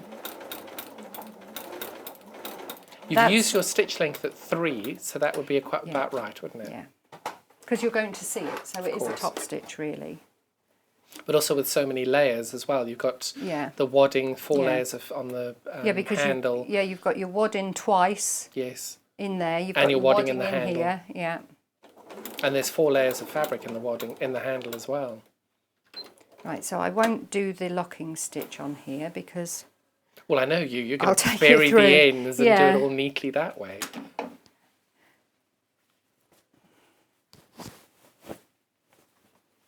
so if you wanted to, you could go across and do... Oh, that goes there. You could go across if you wanted to and do across there, and that would hold that down. But it's not necessary because that's strong enough. You've got Yeah. 2 rows and you've got your side rows as well. That's brilliant. So there, and what I'll do is pull the threads through. I can do them both at the same... Oh, that one's a bit short. But you can pull them both through at the same time because they're both at the same place. Now, if you're just joining us, what you'll see on your screen at the moment is the graphics for the light grey bag, which is this. The demonstration bag, Alison has sold out. She sold out of the dark grey bag as well, sold out. And we're down to single figures on our light grey. Oh, we only have 2 left, both of which are in baskets at the moment, I'm hearing. So do make sure you check out as you go. And if you haven't paid for it yet, if you still want one of the light greys, you have got the ability to go and grab that out of somebody else's basket. It's the one who pays first that gets it. So do make sure you check out as you go. We also have another colourway here, which is this gorgeous navy with this wonderful coordinating fabric as well. You're getting 1.5 meters of the navy and 0.5 meter of this coordinate fabric with the wadding as well as the instructions. And this one I think was at $27.99. Yes, $27.99. Right. And they all look so I'm trying different my with hardest these. to get You're all the fine, you're all the fine. 3 threads through at the same time because they're now knotted. If I got a bigger, that's a bigger eye needle. They're all knotted in the same place. But when you're doing any hand sewing, it pays to just take your threads through and then trim them off. I like these. I'm going They're to get good, a pair aren't they? of those. They're really good, those. If you like those, if you rotate the caddy over there, we've got a Janome pair as well, which are beautiful as well. If you rotate that caddy, you'll see there's a tiny little bit of snips with a grey handle next to the purple-handed scissors. Oh, right. They're These ones? beautiful as well. Those ones, yeah. Oh, right. They're really I good just as well. find that when I'm using these, it's easy to pick up something and grab It it is. rather than trying to put your fingers through It is. a little hole. Because So everybody they are prefers them brilliant. differently. They're really good. And when you want to yeah. lock them, you just push the little Yeah. orange thing up. They're fab. Yeah, They're really, really good, those. I think those are the Fiskars ones. they are. Fiskars are good though, aren't they? They're amazing. I might have far too many Fiskars scissors in my yeah. studio. You said last time you got them everywhere. Shh, don't talk about it. Don't talk about it. So I take those pins out And then you'd repeat that on both and sides. repeat that on the other side.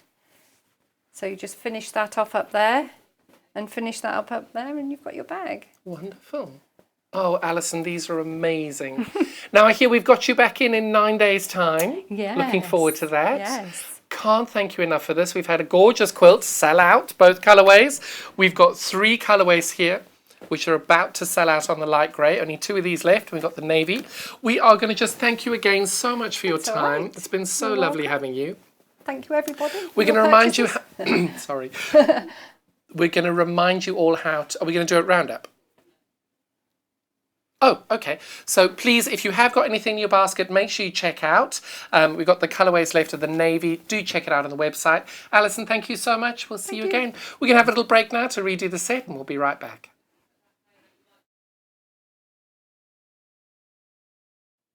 Hi, I'm Debbie Shaw from Sewing Street, and these are my 5 top tips for successful sewing. So, number 1, always use a good quality thread. A good quality thread will keep your seams stronger and also help to prevent lint building up inside your sewing machine.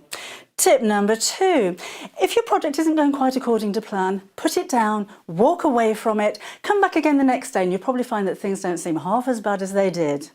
My tip number 3, never throw away your sewing machine manual. Always keep it to hand, because you're going to find hints and tips, techniques and troubleshooting in that manual. You'll miss it if you lose it.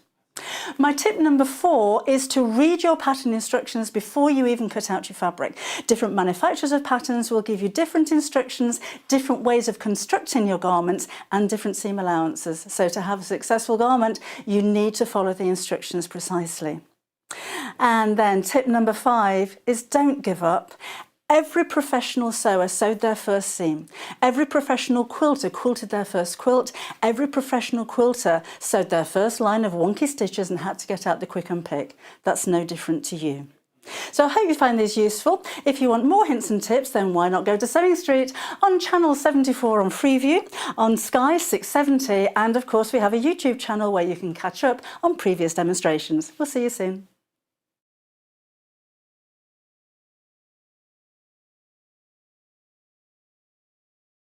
If you'd like to get in touch with us during our live show and send in any messages or any questions, then you can do it on studio@sewingstreet.com. Alternatively, you can message us on our official Facebook page.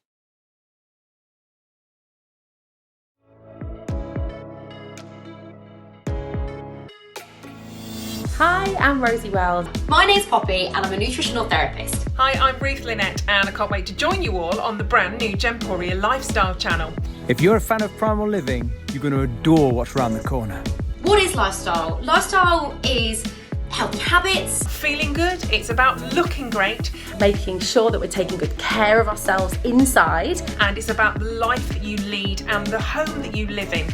All of this is why I'm so excited. We've got the most wonderful team. Homeware deals and primal deals under one roof on one channel. I can't wait to share this brand new channel with you. So we'll see you soon on Gemporia Lifestyle. Gemporia Lifestyle, coming soon to Freeview Channel 74 and gemporia.com.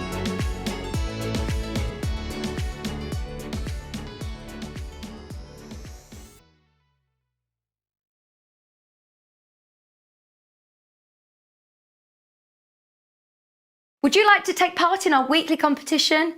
If you do, then all you have to do is head to the Sewing Street fan page group on Facebook. Post your picture of your make. Myself, Debbie Shaw and John Cole Morgan love looking at all of your makes every week. We pick our favourite and announce the winner every Friday live on the show. Happy sewing and good luck.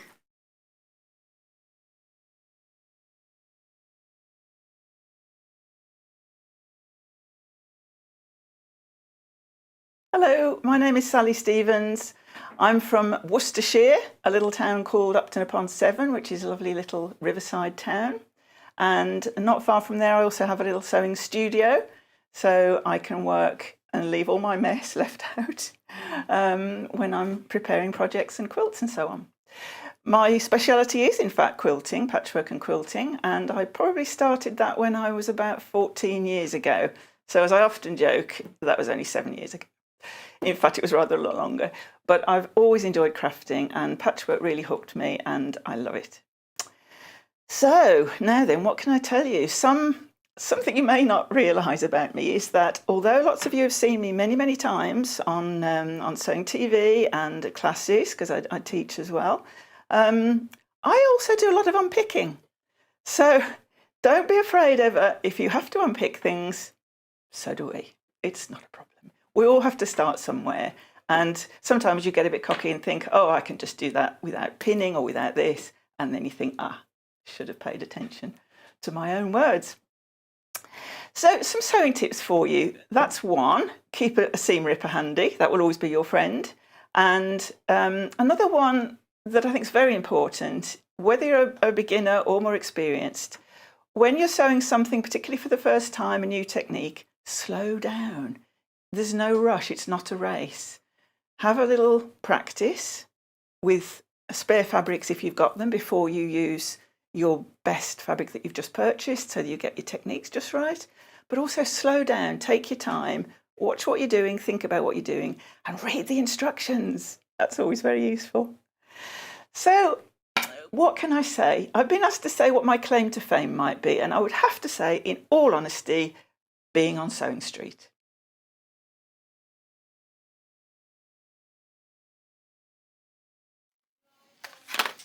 Welcome back. I'm John Cole Morgan and we're on our last hour for our lovely Saturday show. And I'm just going to remind you, for those of you who are just joining us, we have got the most fantastic early bird special on for today. Most of us who've ever done any form of sewing know the Sewline glue range very, very well. These are fantastic, fantastic glue pens. They work with fabric on fabric. They work on fabric on paper. They're perfect for applique, perfect for English paper piecing. They hold for absolutely ages. I've had hexagons for about 2.5 years that have been pressed down with this glue, and they are absolutely brilliant. We've got a fantastic value comparison as well for you today. We've got 2 price comparisons. The first one is with Amazon. This is only for 1 pen on the Amazon price comparison. Remember, we've got 2 here. Our 2 today are £10.98. Our Amazon comparison is £8.99. That's just for 1 glue pen and for 1 refill. We've got 2 glue pens and 2 refills for £10.98. If you did want to look at an independent store as well, not a big conglomerate, we've got a great comparison there as well. For 1 glue pen, the Sewline glue pen there, it's for £7.30. So you can tell really, really great products here. And of course you've got not only the glue pen, and I find the glue stick that's in the pen already, I get about 45 hexagons if I'm doing out of those. Not only are you getting the pen, but you've also got this wonderful replacement pen, glue stick as well, in each of these. So you're getting the pen and the glue stick replacement, and you're getting 2 of these. So you're getting 2 pens, 2 replacements, and that's for £10.98. Sorry? So at the moment, when you do get your pen to start with, oh, I can't get that back in there. When you do get your pen, it's just like using a lipstick really, or a lip balm. You just rotate this up and you'll notice that your glue stick is already loaded in there, and you just keep going and unloading it as you go along. And to replace them, it's really, really easy. As you get to the end, you just plop the plastic bit off. You open up the replacement glue stick here, and you'll see there's a little plastic adapter. Helps if I use 2 hands. Come on. There we go. And you'll see you've got that little plastic adapter there. And all you do is you plop that onto the top of the glue pen, and it automatically pulls out the glue stick when you're ready to use it. Very, very easy to replace, very, very easy to use, and such a great, great price for this. So do make sure you check out on these. These are really great value. £10.98 for 2 glue pens today, and each glue pen has a replacement glue stick in there as well. So make sure you check those out. Fantastic, fantastic product. Now, we've had such a busy, busy day today. Was all of them gone now? So we've had the fabulous Alison Marion in today, and every single kit that she's brought us has now sold out. I'm not surprised. Every single time Alison comes on, we always end up selling out. It's fantastic. She just keeps bringing us wonderful, wonderful things. Now, speaking of new products and new projects, I am bringing you today my Summer Breeze quilt. It's 60 inches square when it's finished. You've got enough fabric here for all of the borders and all of these incredible blocks in the internal bits. Now, I know it looks really, really complicated, but I'd call this a confident beginner can do this quilt because most of them are half square triangles. There is nothing too complicated on it. This is the colorway that I chose. I taught this as a class a couple of weeks ago, and when I did that, I do lots of Zoom classes, and one of the ladies I taught was a lovely lady called Jeanette Pereira. She's from Hamilton, Ontario in Canada, the joy of Zoom. You can have people from all around the world. Now, she picked a colorway which I absolutely fell in love with. I showed Hayley, and Hayley also fell in love with it, so that is how our second colorway was chosen. This is her finished quilt on it, and you can tell the colors that Jeanette has chosen, absolutely stunning. Jeanette should run classes herself. Look how amazing that is. And all of those points, look how beautifully she's done that. Absolutely incredible. And the quilting, you can tell she's a long arm quilter, and she's so talented. Just look at that work. So that is why we have two different colorways for you today. So we'll start off with the Jeanette colorway. I know that's not what we've called it. We've called it the grey colorway, and I'll be able to show you exactly what it is you're getting there. So not only are you getting all of the fabric to be able to make this fabulous quilt, you're also getting the set of instructions to go with it. So we've got grey here, which is elephant.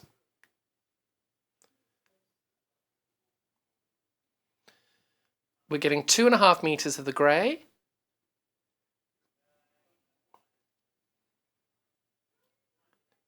Two meters of white. Meter of the fuchsia, meter of red, 1/2 meter of purple, and 1/2 meter of this lovely sky blue. Just a beautiful, beautiful combination of those. We're just going to now look through the pattern to show you exactly what you're getting on the pattern. The pattern is incredibly detailed. It's got loads of different pictures and steps and instructions of exactly how you do this all the way through, including being able to then put together this incredibly complex central section, because this is the first time I've ever made a block that has triangular blocks. That's the first for me, but it then does go and show you how to put all of these blocks together to be able to make this quilt and then to be able to put the border on as well. So it's an absolutely beautiful, beautiful colorway, this. Sorry? Oh, okay, so you'll need to check this out on the website. What is the code? So it's N for November, P for Papa, X for X-ray, C for Charlie, 92. So unfortunately our website's having a little bit of a moment, so if you wouldn't mind checking that out on the website. How much is the kit?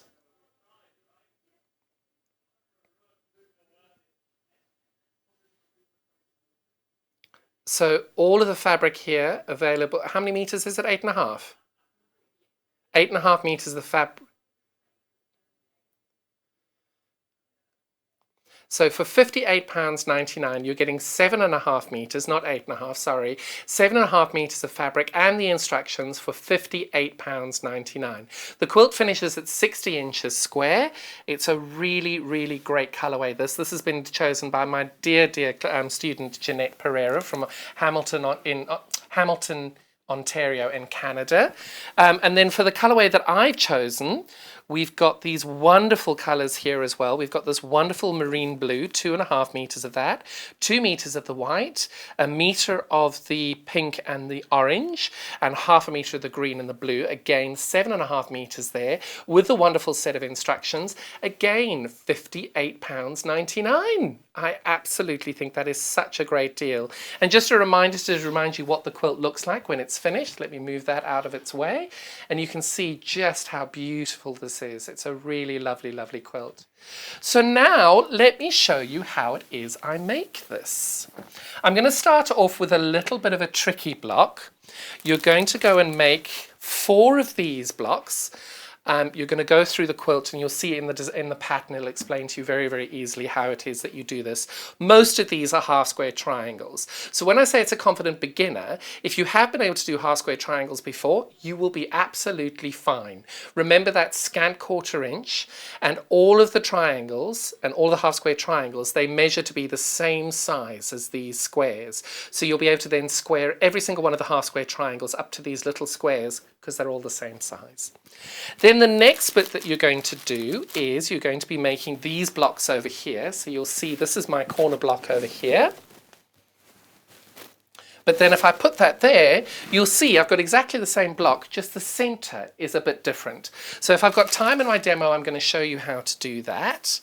But the central block is exactly the same. I'll just fold these over and I'll show you the central block. Sorry? Goodness me, I'm hearing 1/4 of the stock in the blue and the green has already gone. I'm not surprised. It's a beautiful quilt, such great value for so much fabric. So you'll be able to see that is our central block. Oh, I folded that the wrong way. And I'm going to do that over there because I can't hold all of those pieces inside. So this is the central block over there. Now again, all of these are just half square triangles. You can see half square triangle all the way along, and all of these half square triangles measure the same size as these squares. The central section is the only thing that's a little bit tricky, but that'll be the second part of my demo, because not only is this the central block over here, you can see this is the central block here, you've also got that same block 8 times 2, 4, 6, 8 times more on the block on the quilt. So I'll be able to show you that there. But what we've done with this is not only have you got that on the side, you've also then added those triangular blocks onto the corners to make this really interesting block there. And it's just so different because I've never done triangular blocks before, and I thought, oh, that would make such an interesting block. And then when I hold this up, you can tell it just creates a totally different look to a block that you may have done before. And I just thought that was really, really interesting. So what I'm going to do now is I'm going to show you how to make that triangular piece over there. So I've pre-cut these all out. All the measurements are in the pattern. You'll easily be able to do those, and you're going to forgive me because I'm doing this live on telly. I'm going to fold these out as I go. I just want to make sure I'm getting everything in the right order. Dum dum dum. And that one there. Does anybody else talk to themselves when they do things like this? I really, really enjoyed making this block because it was somewhat of a challenge, but it wasn't a difficult block to make. It was just one of those ones you've just got to take your time, and you've just got to take your time and just breathe through it. If you're getting nervous with things like this, you needn't, because it is such an easy block to make. And I'll show you what I mean in a second. That's where that piece goes there. And then I've got my blue at the top. Got my 2 little greens, and I've got my teal. So there we go. That is what my triangular block is going to look like. And I'm going to just give my little bits of fabric over here a little bit of a press, because 1 or 2 of these pieces have stretched out. Now everything is on the bias, so you just need to make sure that you haven't got any bias edges, that you're moving anything around. If you have got best press or anything like that, just very, very simply give everything a little bit of a best press squirt, and it will be just that little bit easier in order to sew this all together. Now what you'll see in the pattern is I have started by sewing everything into half square triangles. I've already sewn the pink and the white, so I'm going to do the second pink and the white now. And remember, I've explained before what a scant 1/4 inch is. So if you do your stitch line and you measure it out and it measures exactly 1/4 inch, when you fold the half square triangle open, if you haven't done a scant 1/4 inch, your seam line will be ever so slightly short, because when you press let me start that again. That made no sense whatsoever. So if I measure my seam line over here, and that measures exactly 1/4 inch. So where I've done my seam line, if that measures exactly 1/4 inch, as I fold my square open, there will be 1 or 2 threads on this side of the fold and on this side of the fold, which will mean if I fold that out, I've got 4 threads, which could be 1/8 inch. This square is too small by 1/8 inch because my seam would have been dead on 1/4 inch. So this one is ever so slightly short of 1/4 inch in order to make sure that when this finishes and it comes out to the finished size, I've taken into account the folding over of the fabric here. And I think that's something that a lot of people don't take any notice of, but please do try and do that, because when you've got that little bit of a scant 1/4 inch, your half square triangles will end at exactly the right size that they need to be, and your block will then finish to be the exact size you need. And unfortunately for this specific block, the triangular blocks, we are trying to line up quite a few points to line up to the bigger square on the middle. So if you can take the time just to do those scant 1/4 inch, it will make your life that little bit easier along the way. All I'm doing now is I'm doing my scant 1/4 inch on my half square triangle for the navy and the white. And you can see I've taken the 2 from here. I'm now going to take the 2 above it and do exactly the same thing, scant 1/4 inch all the way down this line.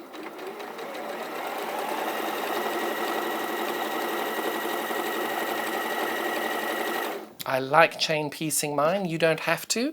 All I would say is with each piece and each step along the way, make sure you line everything up perfectly and you make sure that you are putting everything back in the right order.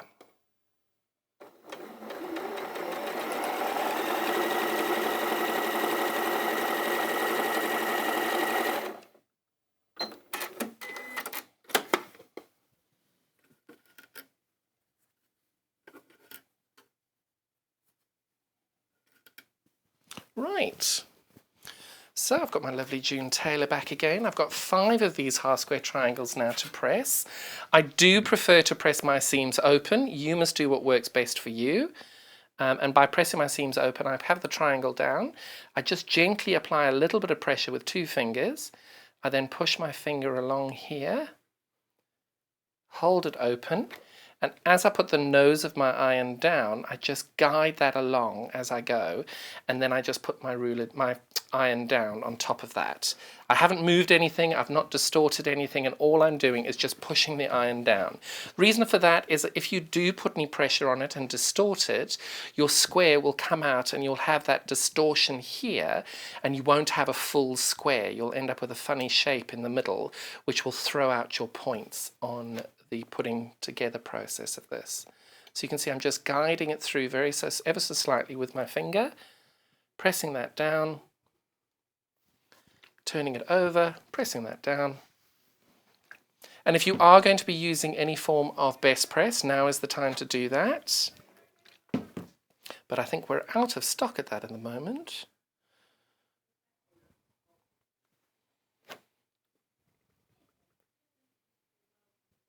And there we go. Just hold that down. And again, this is one of those processes you just take your time on, because the more accurate you get these, the more accurate your block will be. And it literally doesn't take that long. You just pull these apart ever so slightly, but don't distort the fabric. Pop your finger in there and do it that way. Just guide it along as you go, and then drop your iron on top of it. Once that's done that side, I flop it over and do that. And then last but not least, set my seam, hold the fabric open, and guide that open.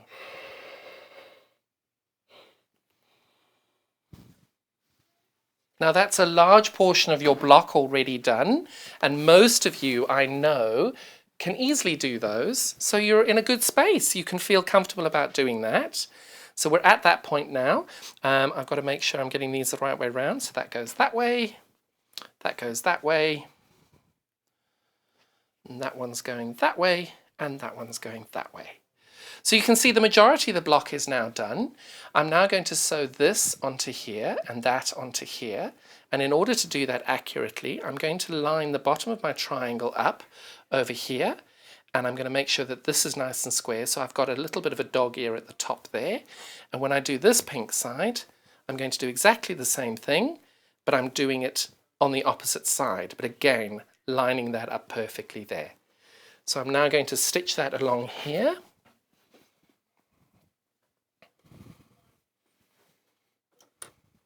So the blue colourway, I'm hearing we've got less than 20 of these available now, proving to be very, very popular this morning, which is great to hear. And that's the one you can see in the graphic at the moment and the one that I'm working on at the moment. The grey colourway that we've chosen was chosen by a very dear student of mine, Jeanette Pereira from Canada. And I'll show you in a moment how best to search that on the website. We're having a few little web issues today, so thank you for bearing with us. Now, before I grab my iron out to get this ready, you'll see I'm just going to lay this loose over here. I've done those. I'm now going to sew these two together there, and I'm going to sew these two together there. Right? Now, when I'm doing these, when you line up your square to do this, you're going to make sure that the white over here lines up perfectly. You're going to make sure that the blue over here lines up perfectly. But an extra step that you're going to do is once you've got these all lined up ready to go, you fold this edge back and you check that the seam that you've got lines up beautifully, because what you're wanting to do is to make sure when you stitch that your point there is absolutely perfect. And that is the best way of doing it, is if you do fold it. Now, if you are a pinner, this is the time that you would pin. I prefer not to pin. Sometimes I hit my point, sometimes I don't. It's what I prefer. It doesn't mean it's right or wrong, it's just what works for me.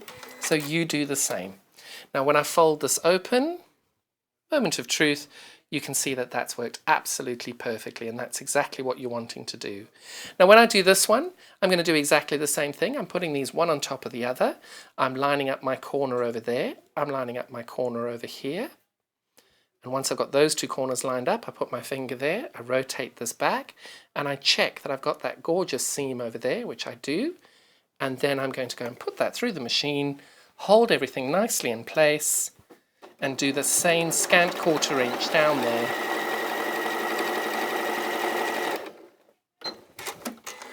And all I'm doing now is minimizing the amount of pressing that I'm doing.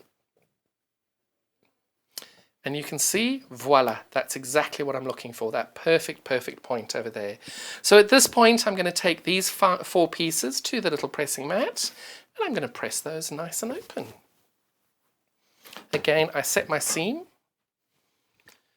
turn that round. Now again, I try and pull the fabrics ever so slightly open with 2 fingers, my middle finger and the thumb. I then use my index finger and rotate that over to keep it open. I just use the nib of my iron to go across the seam. When I've got it all the way across, I then put that down there. Press everything down nice and flat. Once it's all pressed from one side, I turn it round and I do the other. That's the first of my pieces. And then I do the same with the second of the pink and the white triangles. Pull those open with my index finger and my middle finger and my thumb. I then use my index finger to open that up. I'm just using the nib of my iron, and I push that down. And the last 2, I'm doing exactly the same thing here. Pull those open with my middle finger and my thumb. Index finger to push the seam open. And there we go. And at this point, you can see I had the perfect point where I match those, and that's what you're looking for. And last but not least, I do that again over here.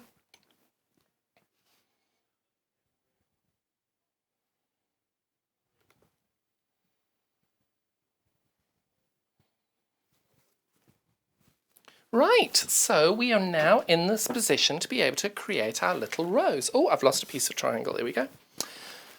Oh, and I've lost another one up here. There we go. Triangles are trying to run away from me today.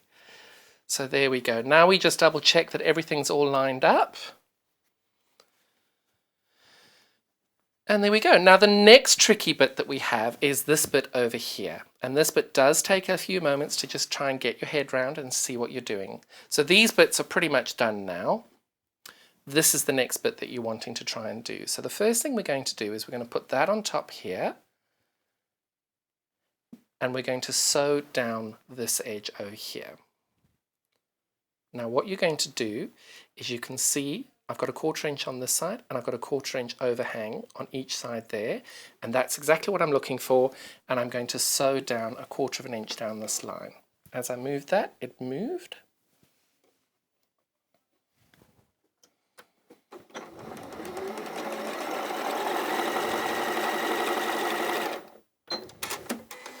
Now this you do need to press as you go. So I'm now going to take that, press my seam open.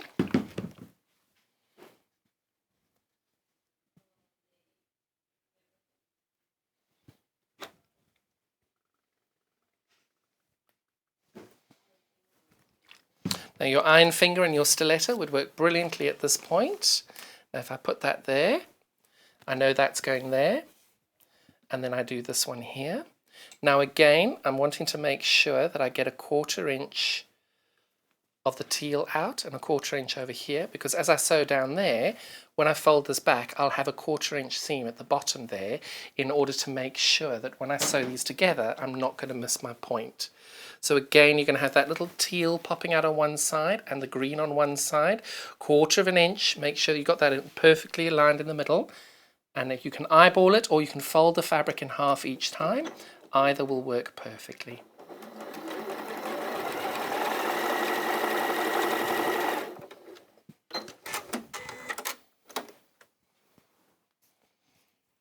Perfect. And at that point there, you can see I've now, when I fold that back, you can see I've got that 1/4 inch mark over there. While I'm pressing that, I'm going to just draw your attention. We're having a little gremlin in our website today. So our beautiful grey colourway, we're just going to do a little search for you and show you how it is to search on the website for our grey colourway here. So if you just type into your website search browser, you're going to be typing in www.sewingstreet.com, then this is the page that'll come up for you. Remember, we're sharing a website with Jewellery Maker, so don't be put off. It is going to be the shared page, so you don't have to worry. That is completely right. That's exactly the right place you need to be. Then you'll see this little search bar now where our little icon is blinking.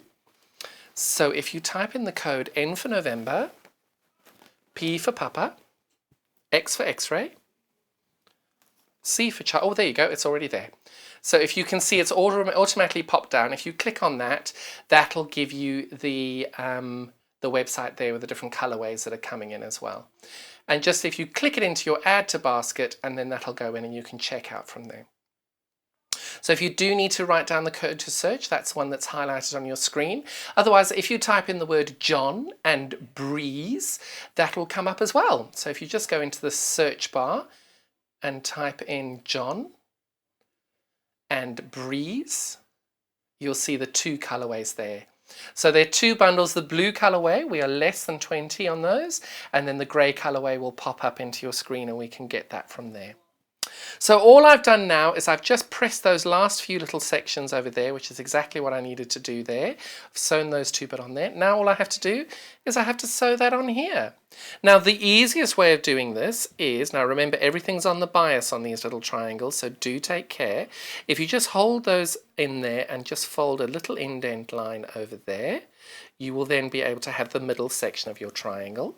And if you then take this triangle, well, it's not really, it's what do we call that, a trapezoid, whichever you want to call it. So you take that and you fold that in half, line your triangle points up there, and what you're doing is you're trying to get the middle mark on this teal. If you create that middle mark there, and you can see now I've got a central line on the teal, and I've got a central line on the navy. If you line those 2 up, you're now going to sew a 1/4 inch line on that between the teal and the navy. Again, we're doing a slight scant 1/4 inch. Wanted to make sure that everything comes out of exactly the same size. And once you've done that, again, I press my seams open. Oh, that was a perfect seam, that one. And I'm going to set my seams to get that nice and drawn in because it's polyester. I then turn this round, pull that open with my middle finger and my thumb, run my index finger down the line that we're wanting to press. Set that down, hold that there, and then I rotate this round. And from the top, I'm going to give this a little blast of steam, and that's you done. So now we've created most of the elements of this to go. We've got our top section there.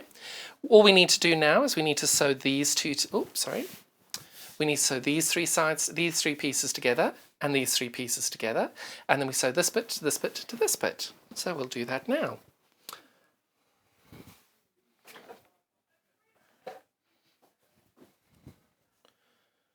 Right, so you center that up perfectly.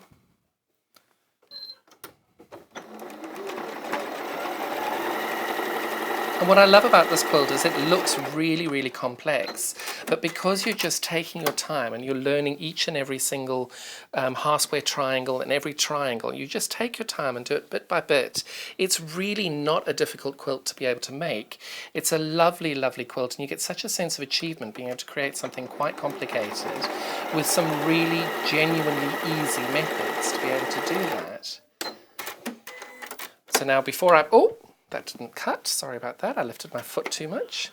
So that's my bottom line, that's ready to be sewn on. Now I'm going to sew my orange onto there and my orange onto there. But I always leave them in position and re-put the piece of fabric, the pieces that I've already sewn, back into the block, getting it ready for the next one.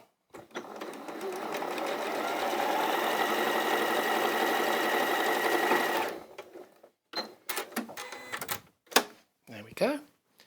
And again, you see I just put that back into position, and then I put the next piece on that's going to go on.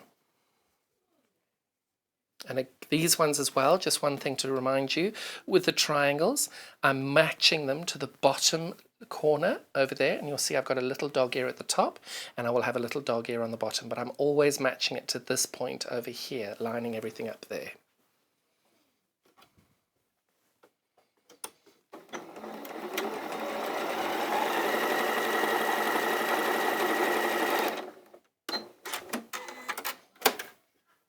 There we go. Oh, I'm hearing the grey and the pink colourway is in single figures. Can we remind people what the grey and the pink look like? So what we've done is I taught this as a class, and Jeanette Pereira from Ontario in Canada, she designed this colourway, and you can see that now. It's just the most beautiful, beautiful quilt. She has done that, and that is what the grey, purple and the teal colourway that we've got as well. That is now in single figures. If you just type on the search bar in our Sewing Street page, if you just type in John and Breeze, the grey colourway will come up as well as the blue colourway. The blue colourway we had less than 20 a few minutes ago, and now the grey colourway is, we were in, did you say single figures? Single figures in the grey colourway. I knew I was going to knock that over. So now we've got the three sections ready to go together. Now I get a little bit nervous at this point because I want to make sure that everything fits comfortably, and at this point I always sew the top to the bottom. And here again what I'm going to do is I'm going to line my corner triangles up, and I press my central point over here. Now in theory that should be the very point of your triangle, and in this situation it is. And over here my central point will be there, and you can tell. So what I'm going to do is twofold. I'm going to line the center point of my triangle, my teal triangle, up with this line there. And you can see I've got a slight difference. You can see that that bit there is slightly wider than my green. That's absolutely fine. What you're looking to make sure that you do is that that teal, top of that teal triangle there matches perfectly with the top of that navy triangle there. At this point now, you know I'm not a pinner, but these are quite important points to be able to match up. So I take a pin and I put that through my teal triangle there. Make sure I get the exact point. There we go. And I put that through my navy, the top of my navy point there. And then I hold my fabric like that, and I get that nice and loose and ready to go. And what I'm doing then is I'm lining that up perfectly. I then hold my fabric really tightly with my fingers. So when I move my pin, my fabric is not moving at all. And then what I do is I put that through like that. So I know that at that point is where I should then be hitting my pin, hitting my point perfectly. I'm then going to do a 1/4 inch seam down this edge here. And as I get closer to where I'm going to be hitting that seam, I wait until my needle, my pin is under the foot of my machine, and only at the point that that machine has actually, the foot has actually got the tension of where my pin is, do I then pull the pin out, and then I just take it nice and slowly, and I think I got that perfectly.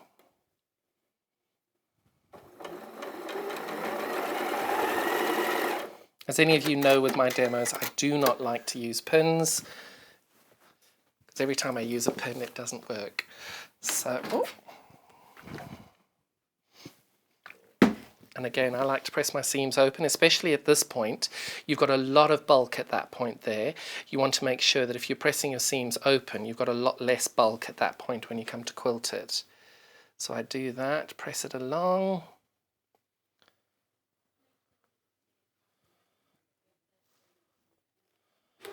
And there we go, give that a little blast. Oh, perfect. Very, very happy with that. And there we go. So that's the first 2 sections done. Now I'm going to do a matching up of this, exactly the same thing. The points you're wanting to match are the pink to the orange and this point to the middle there. So I'm going to put this in now. Again, I've mentioned to you before, I don't like using pins. That's a personal choice, doesn't make it right or wrong. That's what I prefer. So you do what works best for you, and I will do this without my pins.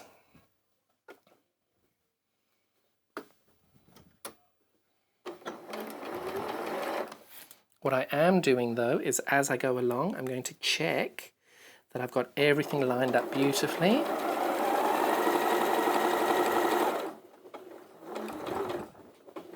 Perfect.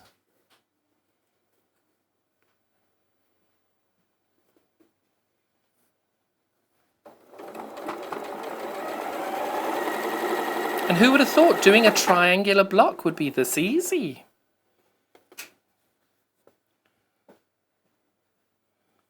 And it looks so much more complex, I think, as people look at it. They look and go, what? But as you just take it down little bit by little bit, it honestly is so much easier than it looks.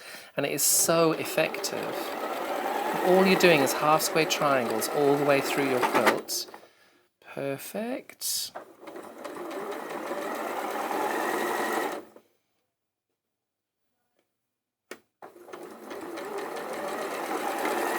And there we go.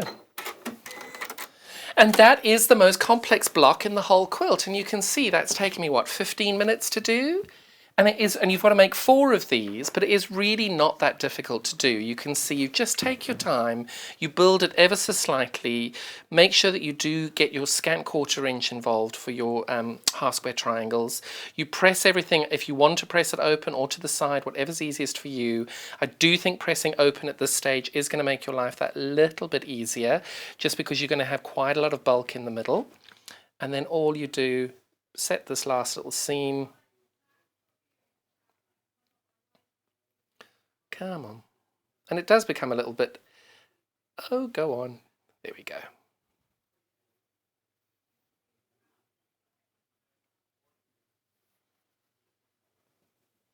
And there we go. That is your triangular block. And you can see that all your points have been matched there. Oh, I've got a stray little thread. What happened to my little snips? There we go. So you can see that has worked absolutely perfectly. So that's what I'm looking for. And then what I've previously made, as you can see, is the central square. I now just need to add that onto here. So I'm doing exactly the same way of lining this up. So over here, I'm wanting that point there to meet this point there. I'm wanting the pinks to meet perfectly. And I'll have a 1/4 inch hangover on the end. So I literally just put those on top of each other there. Again, if you're a pinner and you want to pin, now's the time to get them out. If you're not, like me, you just guide these as you go through the machine. I line up my first section perfectly. I hold those nice and firm, take it over to my sewing machine.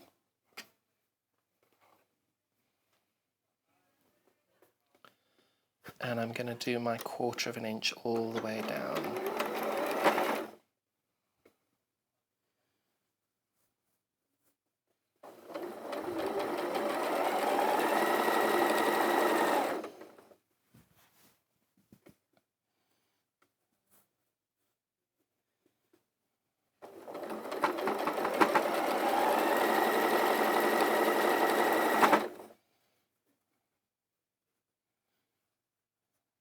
And this is the time, if you are ever going to go a little bit slower, this is the point you do want to just take your time.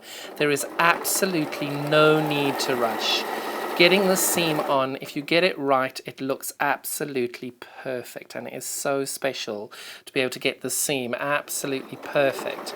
And just taking that few seconds extra just to get these points perfectly lined up finishes your quilt just that effortless, you get that little bit of effortless look on it. And this one needs a little bit of finagling. There we go.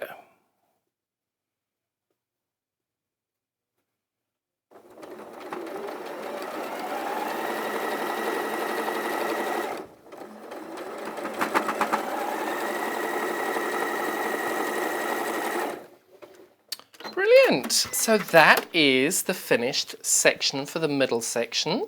Now again, I just take my time to press this. I'm going to set my seam first. Just because we're on the telly and I haven't got that much time because I want to show you the next section. I'm going to press my seams to one side, and I'm really pleased that I did this because I'll show you I have just missed the edge. Oh great, this iron's dirty and has just damaged the quilt. Oh, that's helpful.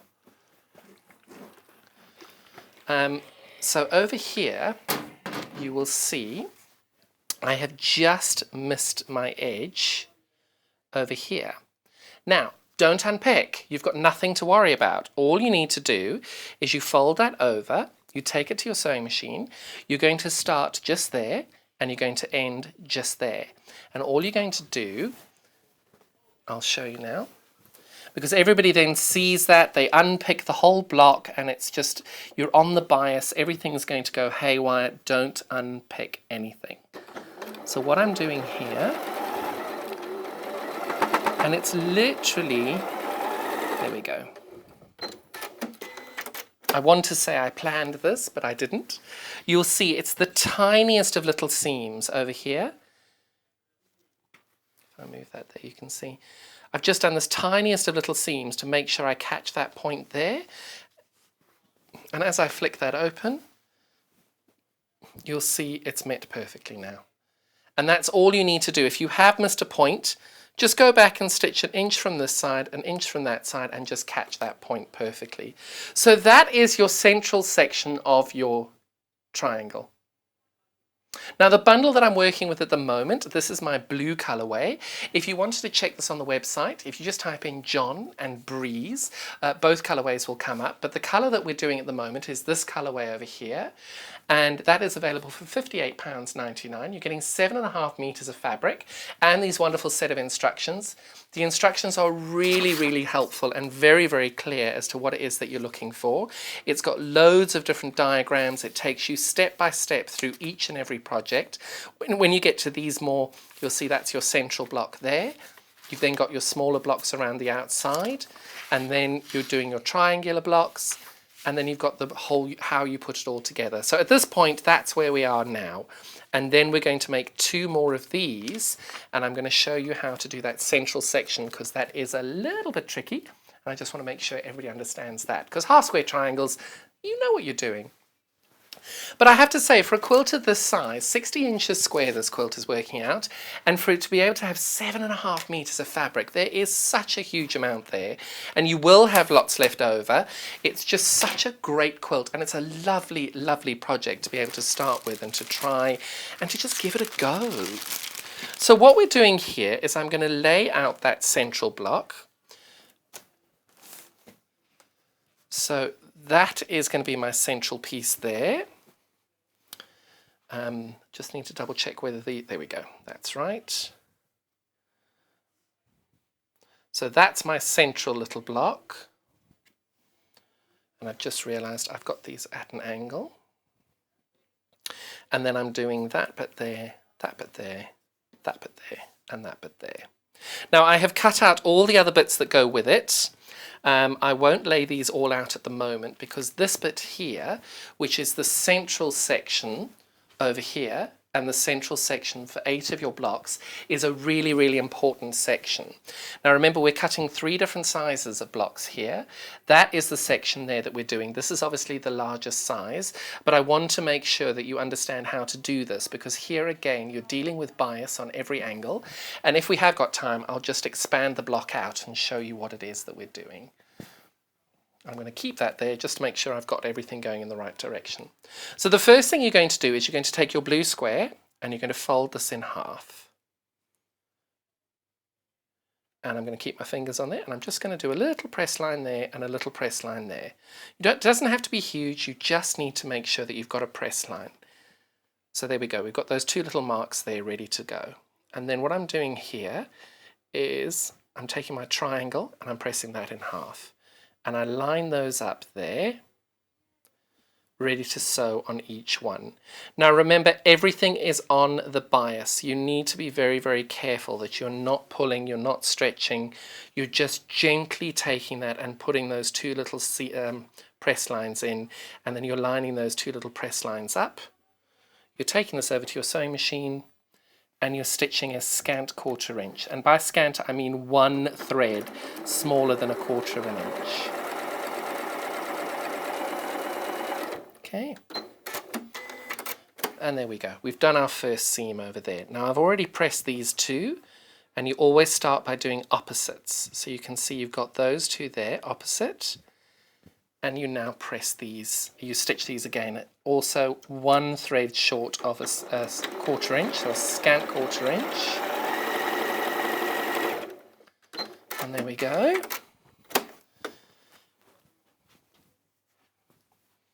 So if I leave my June Tailor there, all I do now is I set my seams. Now I'm going to break protocol for what I normally do, and I am going to press my seeds to one side just for the central section, because I do think you get a better finish by pressing these to one side.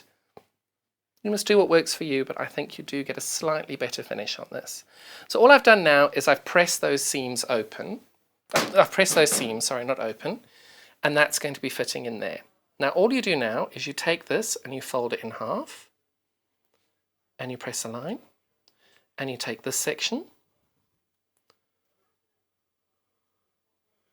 and again you do that little central marking there. So you can see I've done opposites there. Now again I'm going to do opposites on this side, and I line that one to go in there, and I fold this one in half with that one to go over there. Again, you're doing a scant 1/4 inch all the way down this side.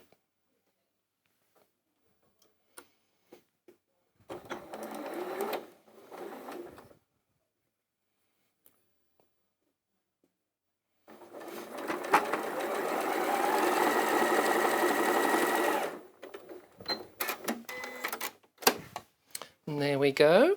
And now I'm lining those up again, got those on the halfway mark. And I'm putting this scant 1/4 inch down this side as well.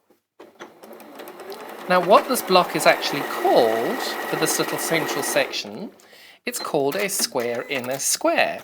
And what that means is obviously you've taken a square, you've put 4 triangles around it, and when I open these triangles out, if you've done it correctly,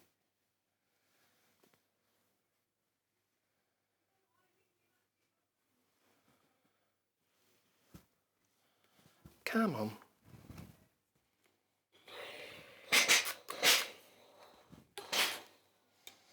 There we go.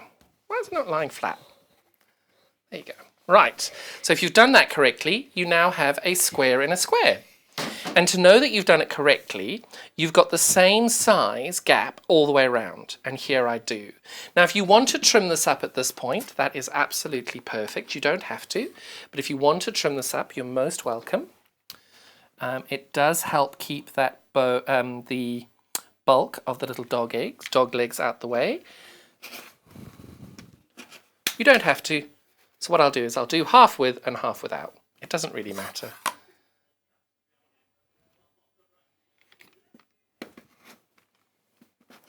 Here we go. Oops. That's normally why I don't do it, because I normally then dig into the fabric around it. So there is our square in a square. But now what we're going to be doing is we're putting a square in a square in a square.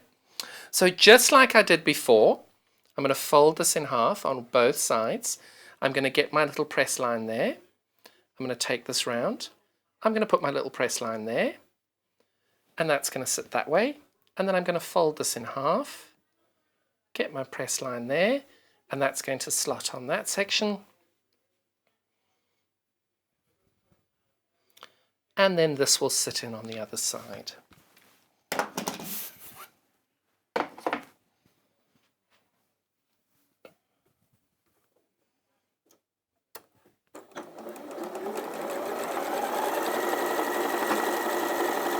And I just realised I did that the wrong way round.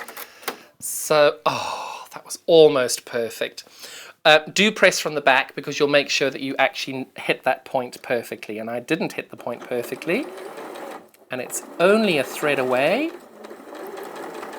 But I just caught it now.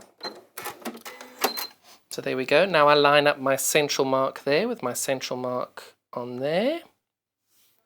Turn that round.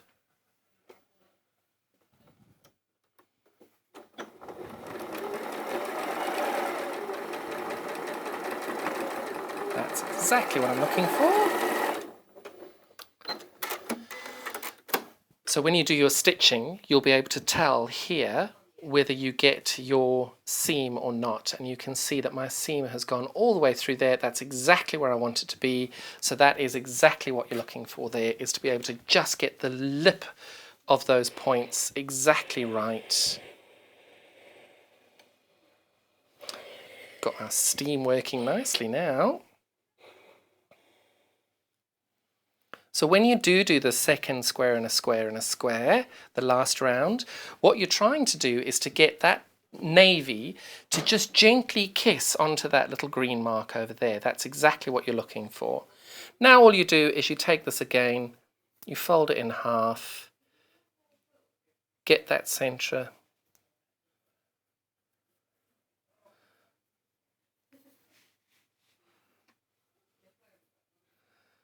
And then last but not least, you just put these last two on. Now, I know this is probably one of the more complex sections to do, which is why I wanted to make sure that everybody understood how to do it.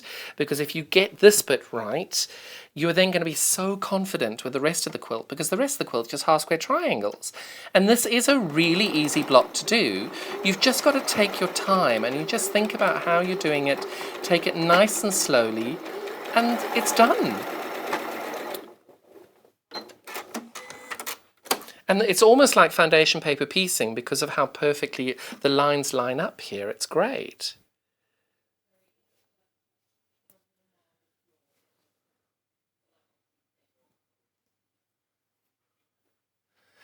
And here we have our last little seam on our square and a square and a square.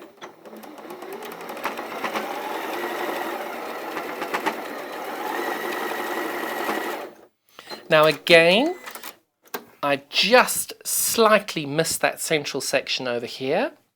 So all I'm going to do is I'm going to go and start my line over there and I'm going to catch that section and end over here. So you don't need to unpick. You don't need to, because I see all these people unpicking and doing all these things to catch a point. This is such a great way of being able to show you don't need to unpick. You just go back and do that extra little bit of a seam and you catch it perfectly. Perfect. And now we've got this ready to go here. Set my seams, roll this back, and over here, I roll that back. And that is the perfect square in a square in a square. So I'll have 8 of those from you, please. How long have I got? Perfect. So what you're doing next, and forgive me, I'm going to have to refer to my diagram. That is your central section there. And I'm going to then have my orange there. Orange there. Got my white.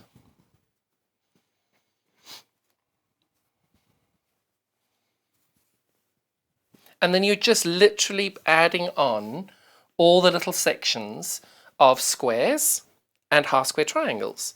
So you'll see that the block is so easy to build up. You just add your squares. These will become squares, and these squares will measure the same as what these do. And then it just grows ever so beautifully and so effortlessly all the way through the quilt.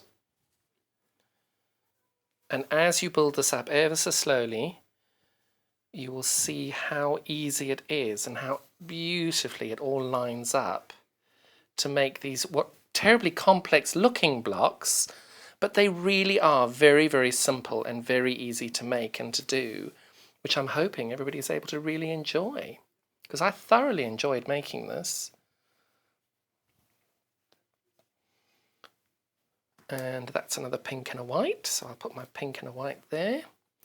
And you can see how easily this comes together. It just takes a little bit of time to lay out.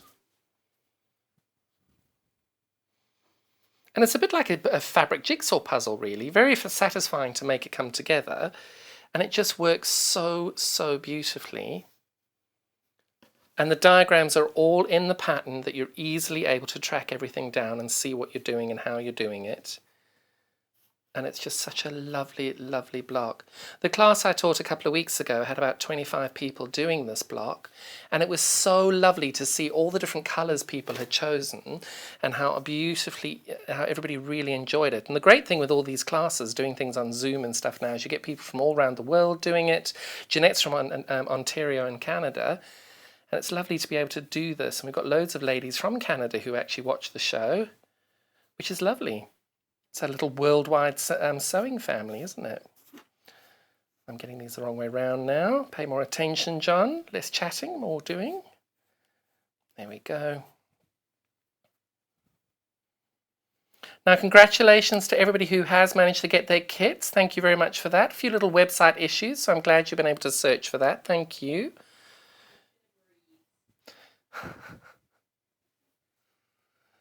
And there we go. We're almost there. Only 3 more pieces to put in.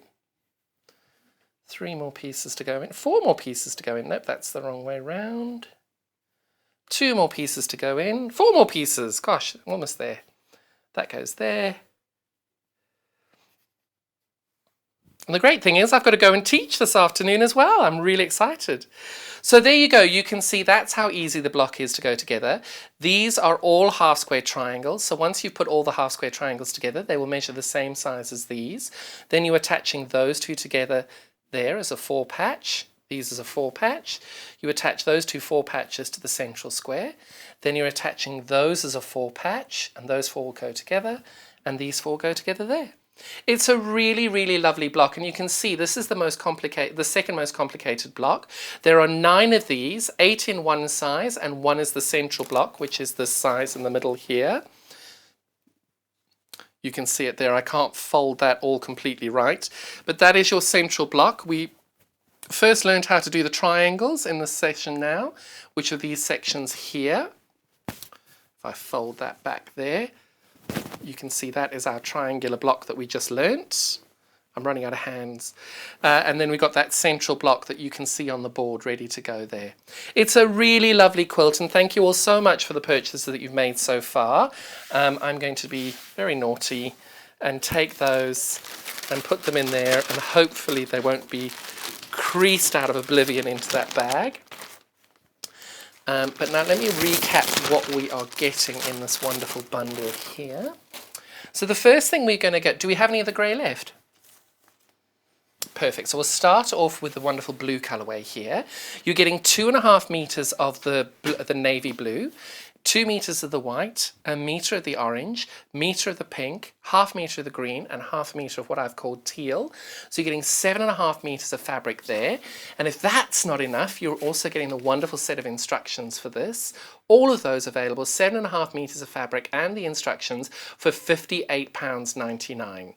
That then makes a 60-inch quilt, and that 60-inch quilt looks like this wonderful quilt behind us over here. Now, if you did want to try a different colourway, the wonderful Jeanette Pereira from Hamilton, Ontario in Canada, she's made a different colourway in grey. This was her finished product and the finished size, and it was just beautiful, and that's what's inspired our wonderful colourway over here.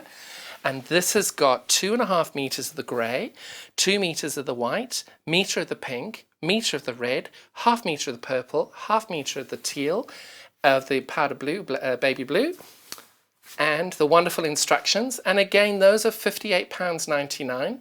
Unfortunately, this one you will need to search on the website because we're having a few little gremlins. It happens.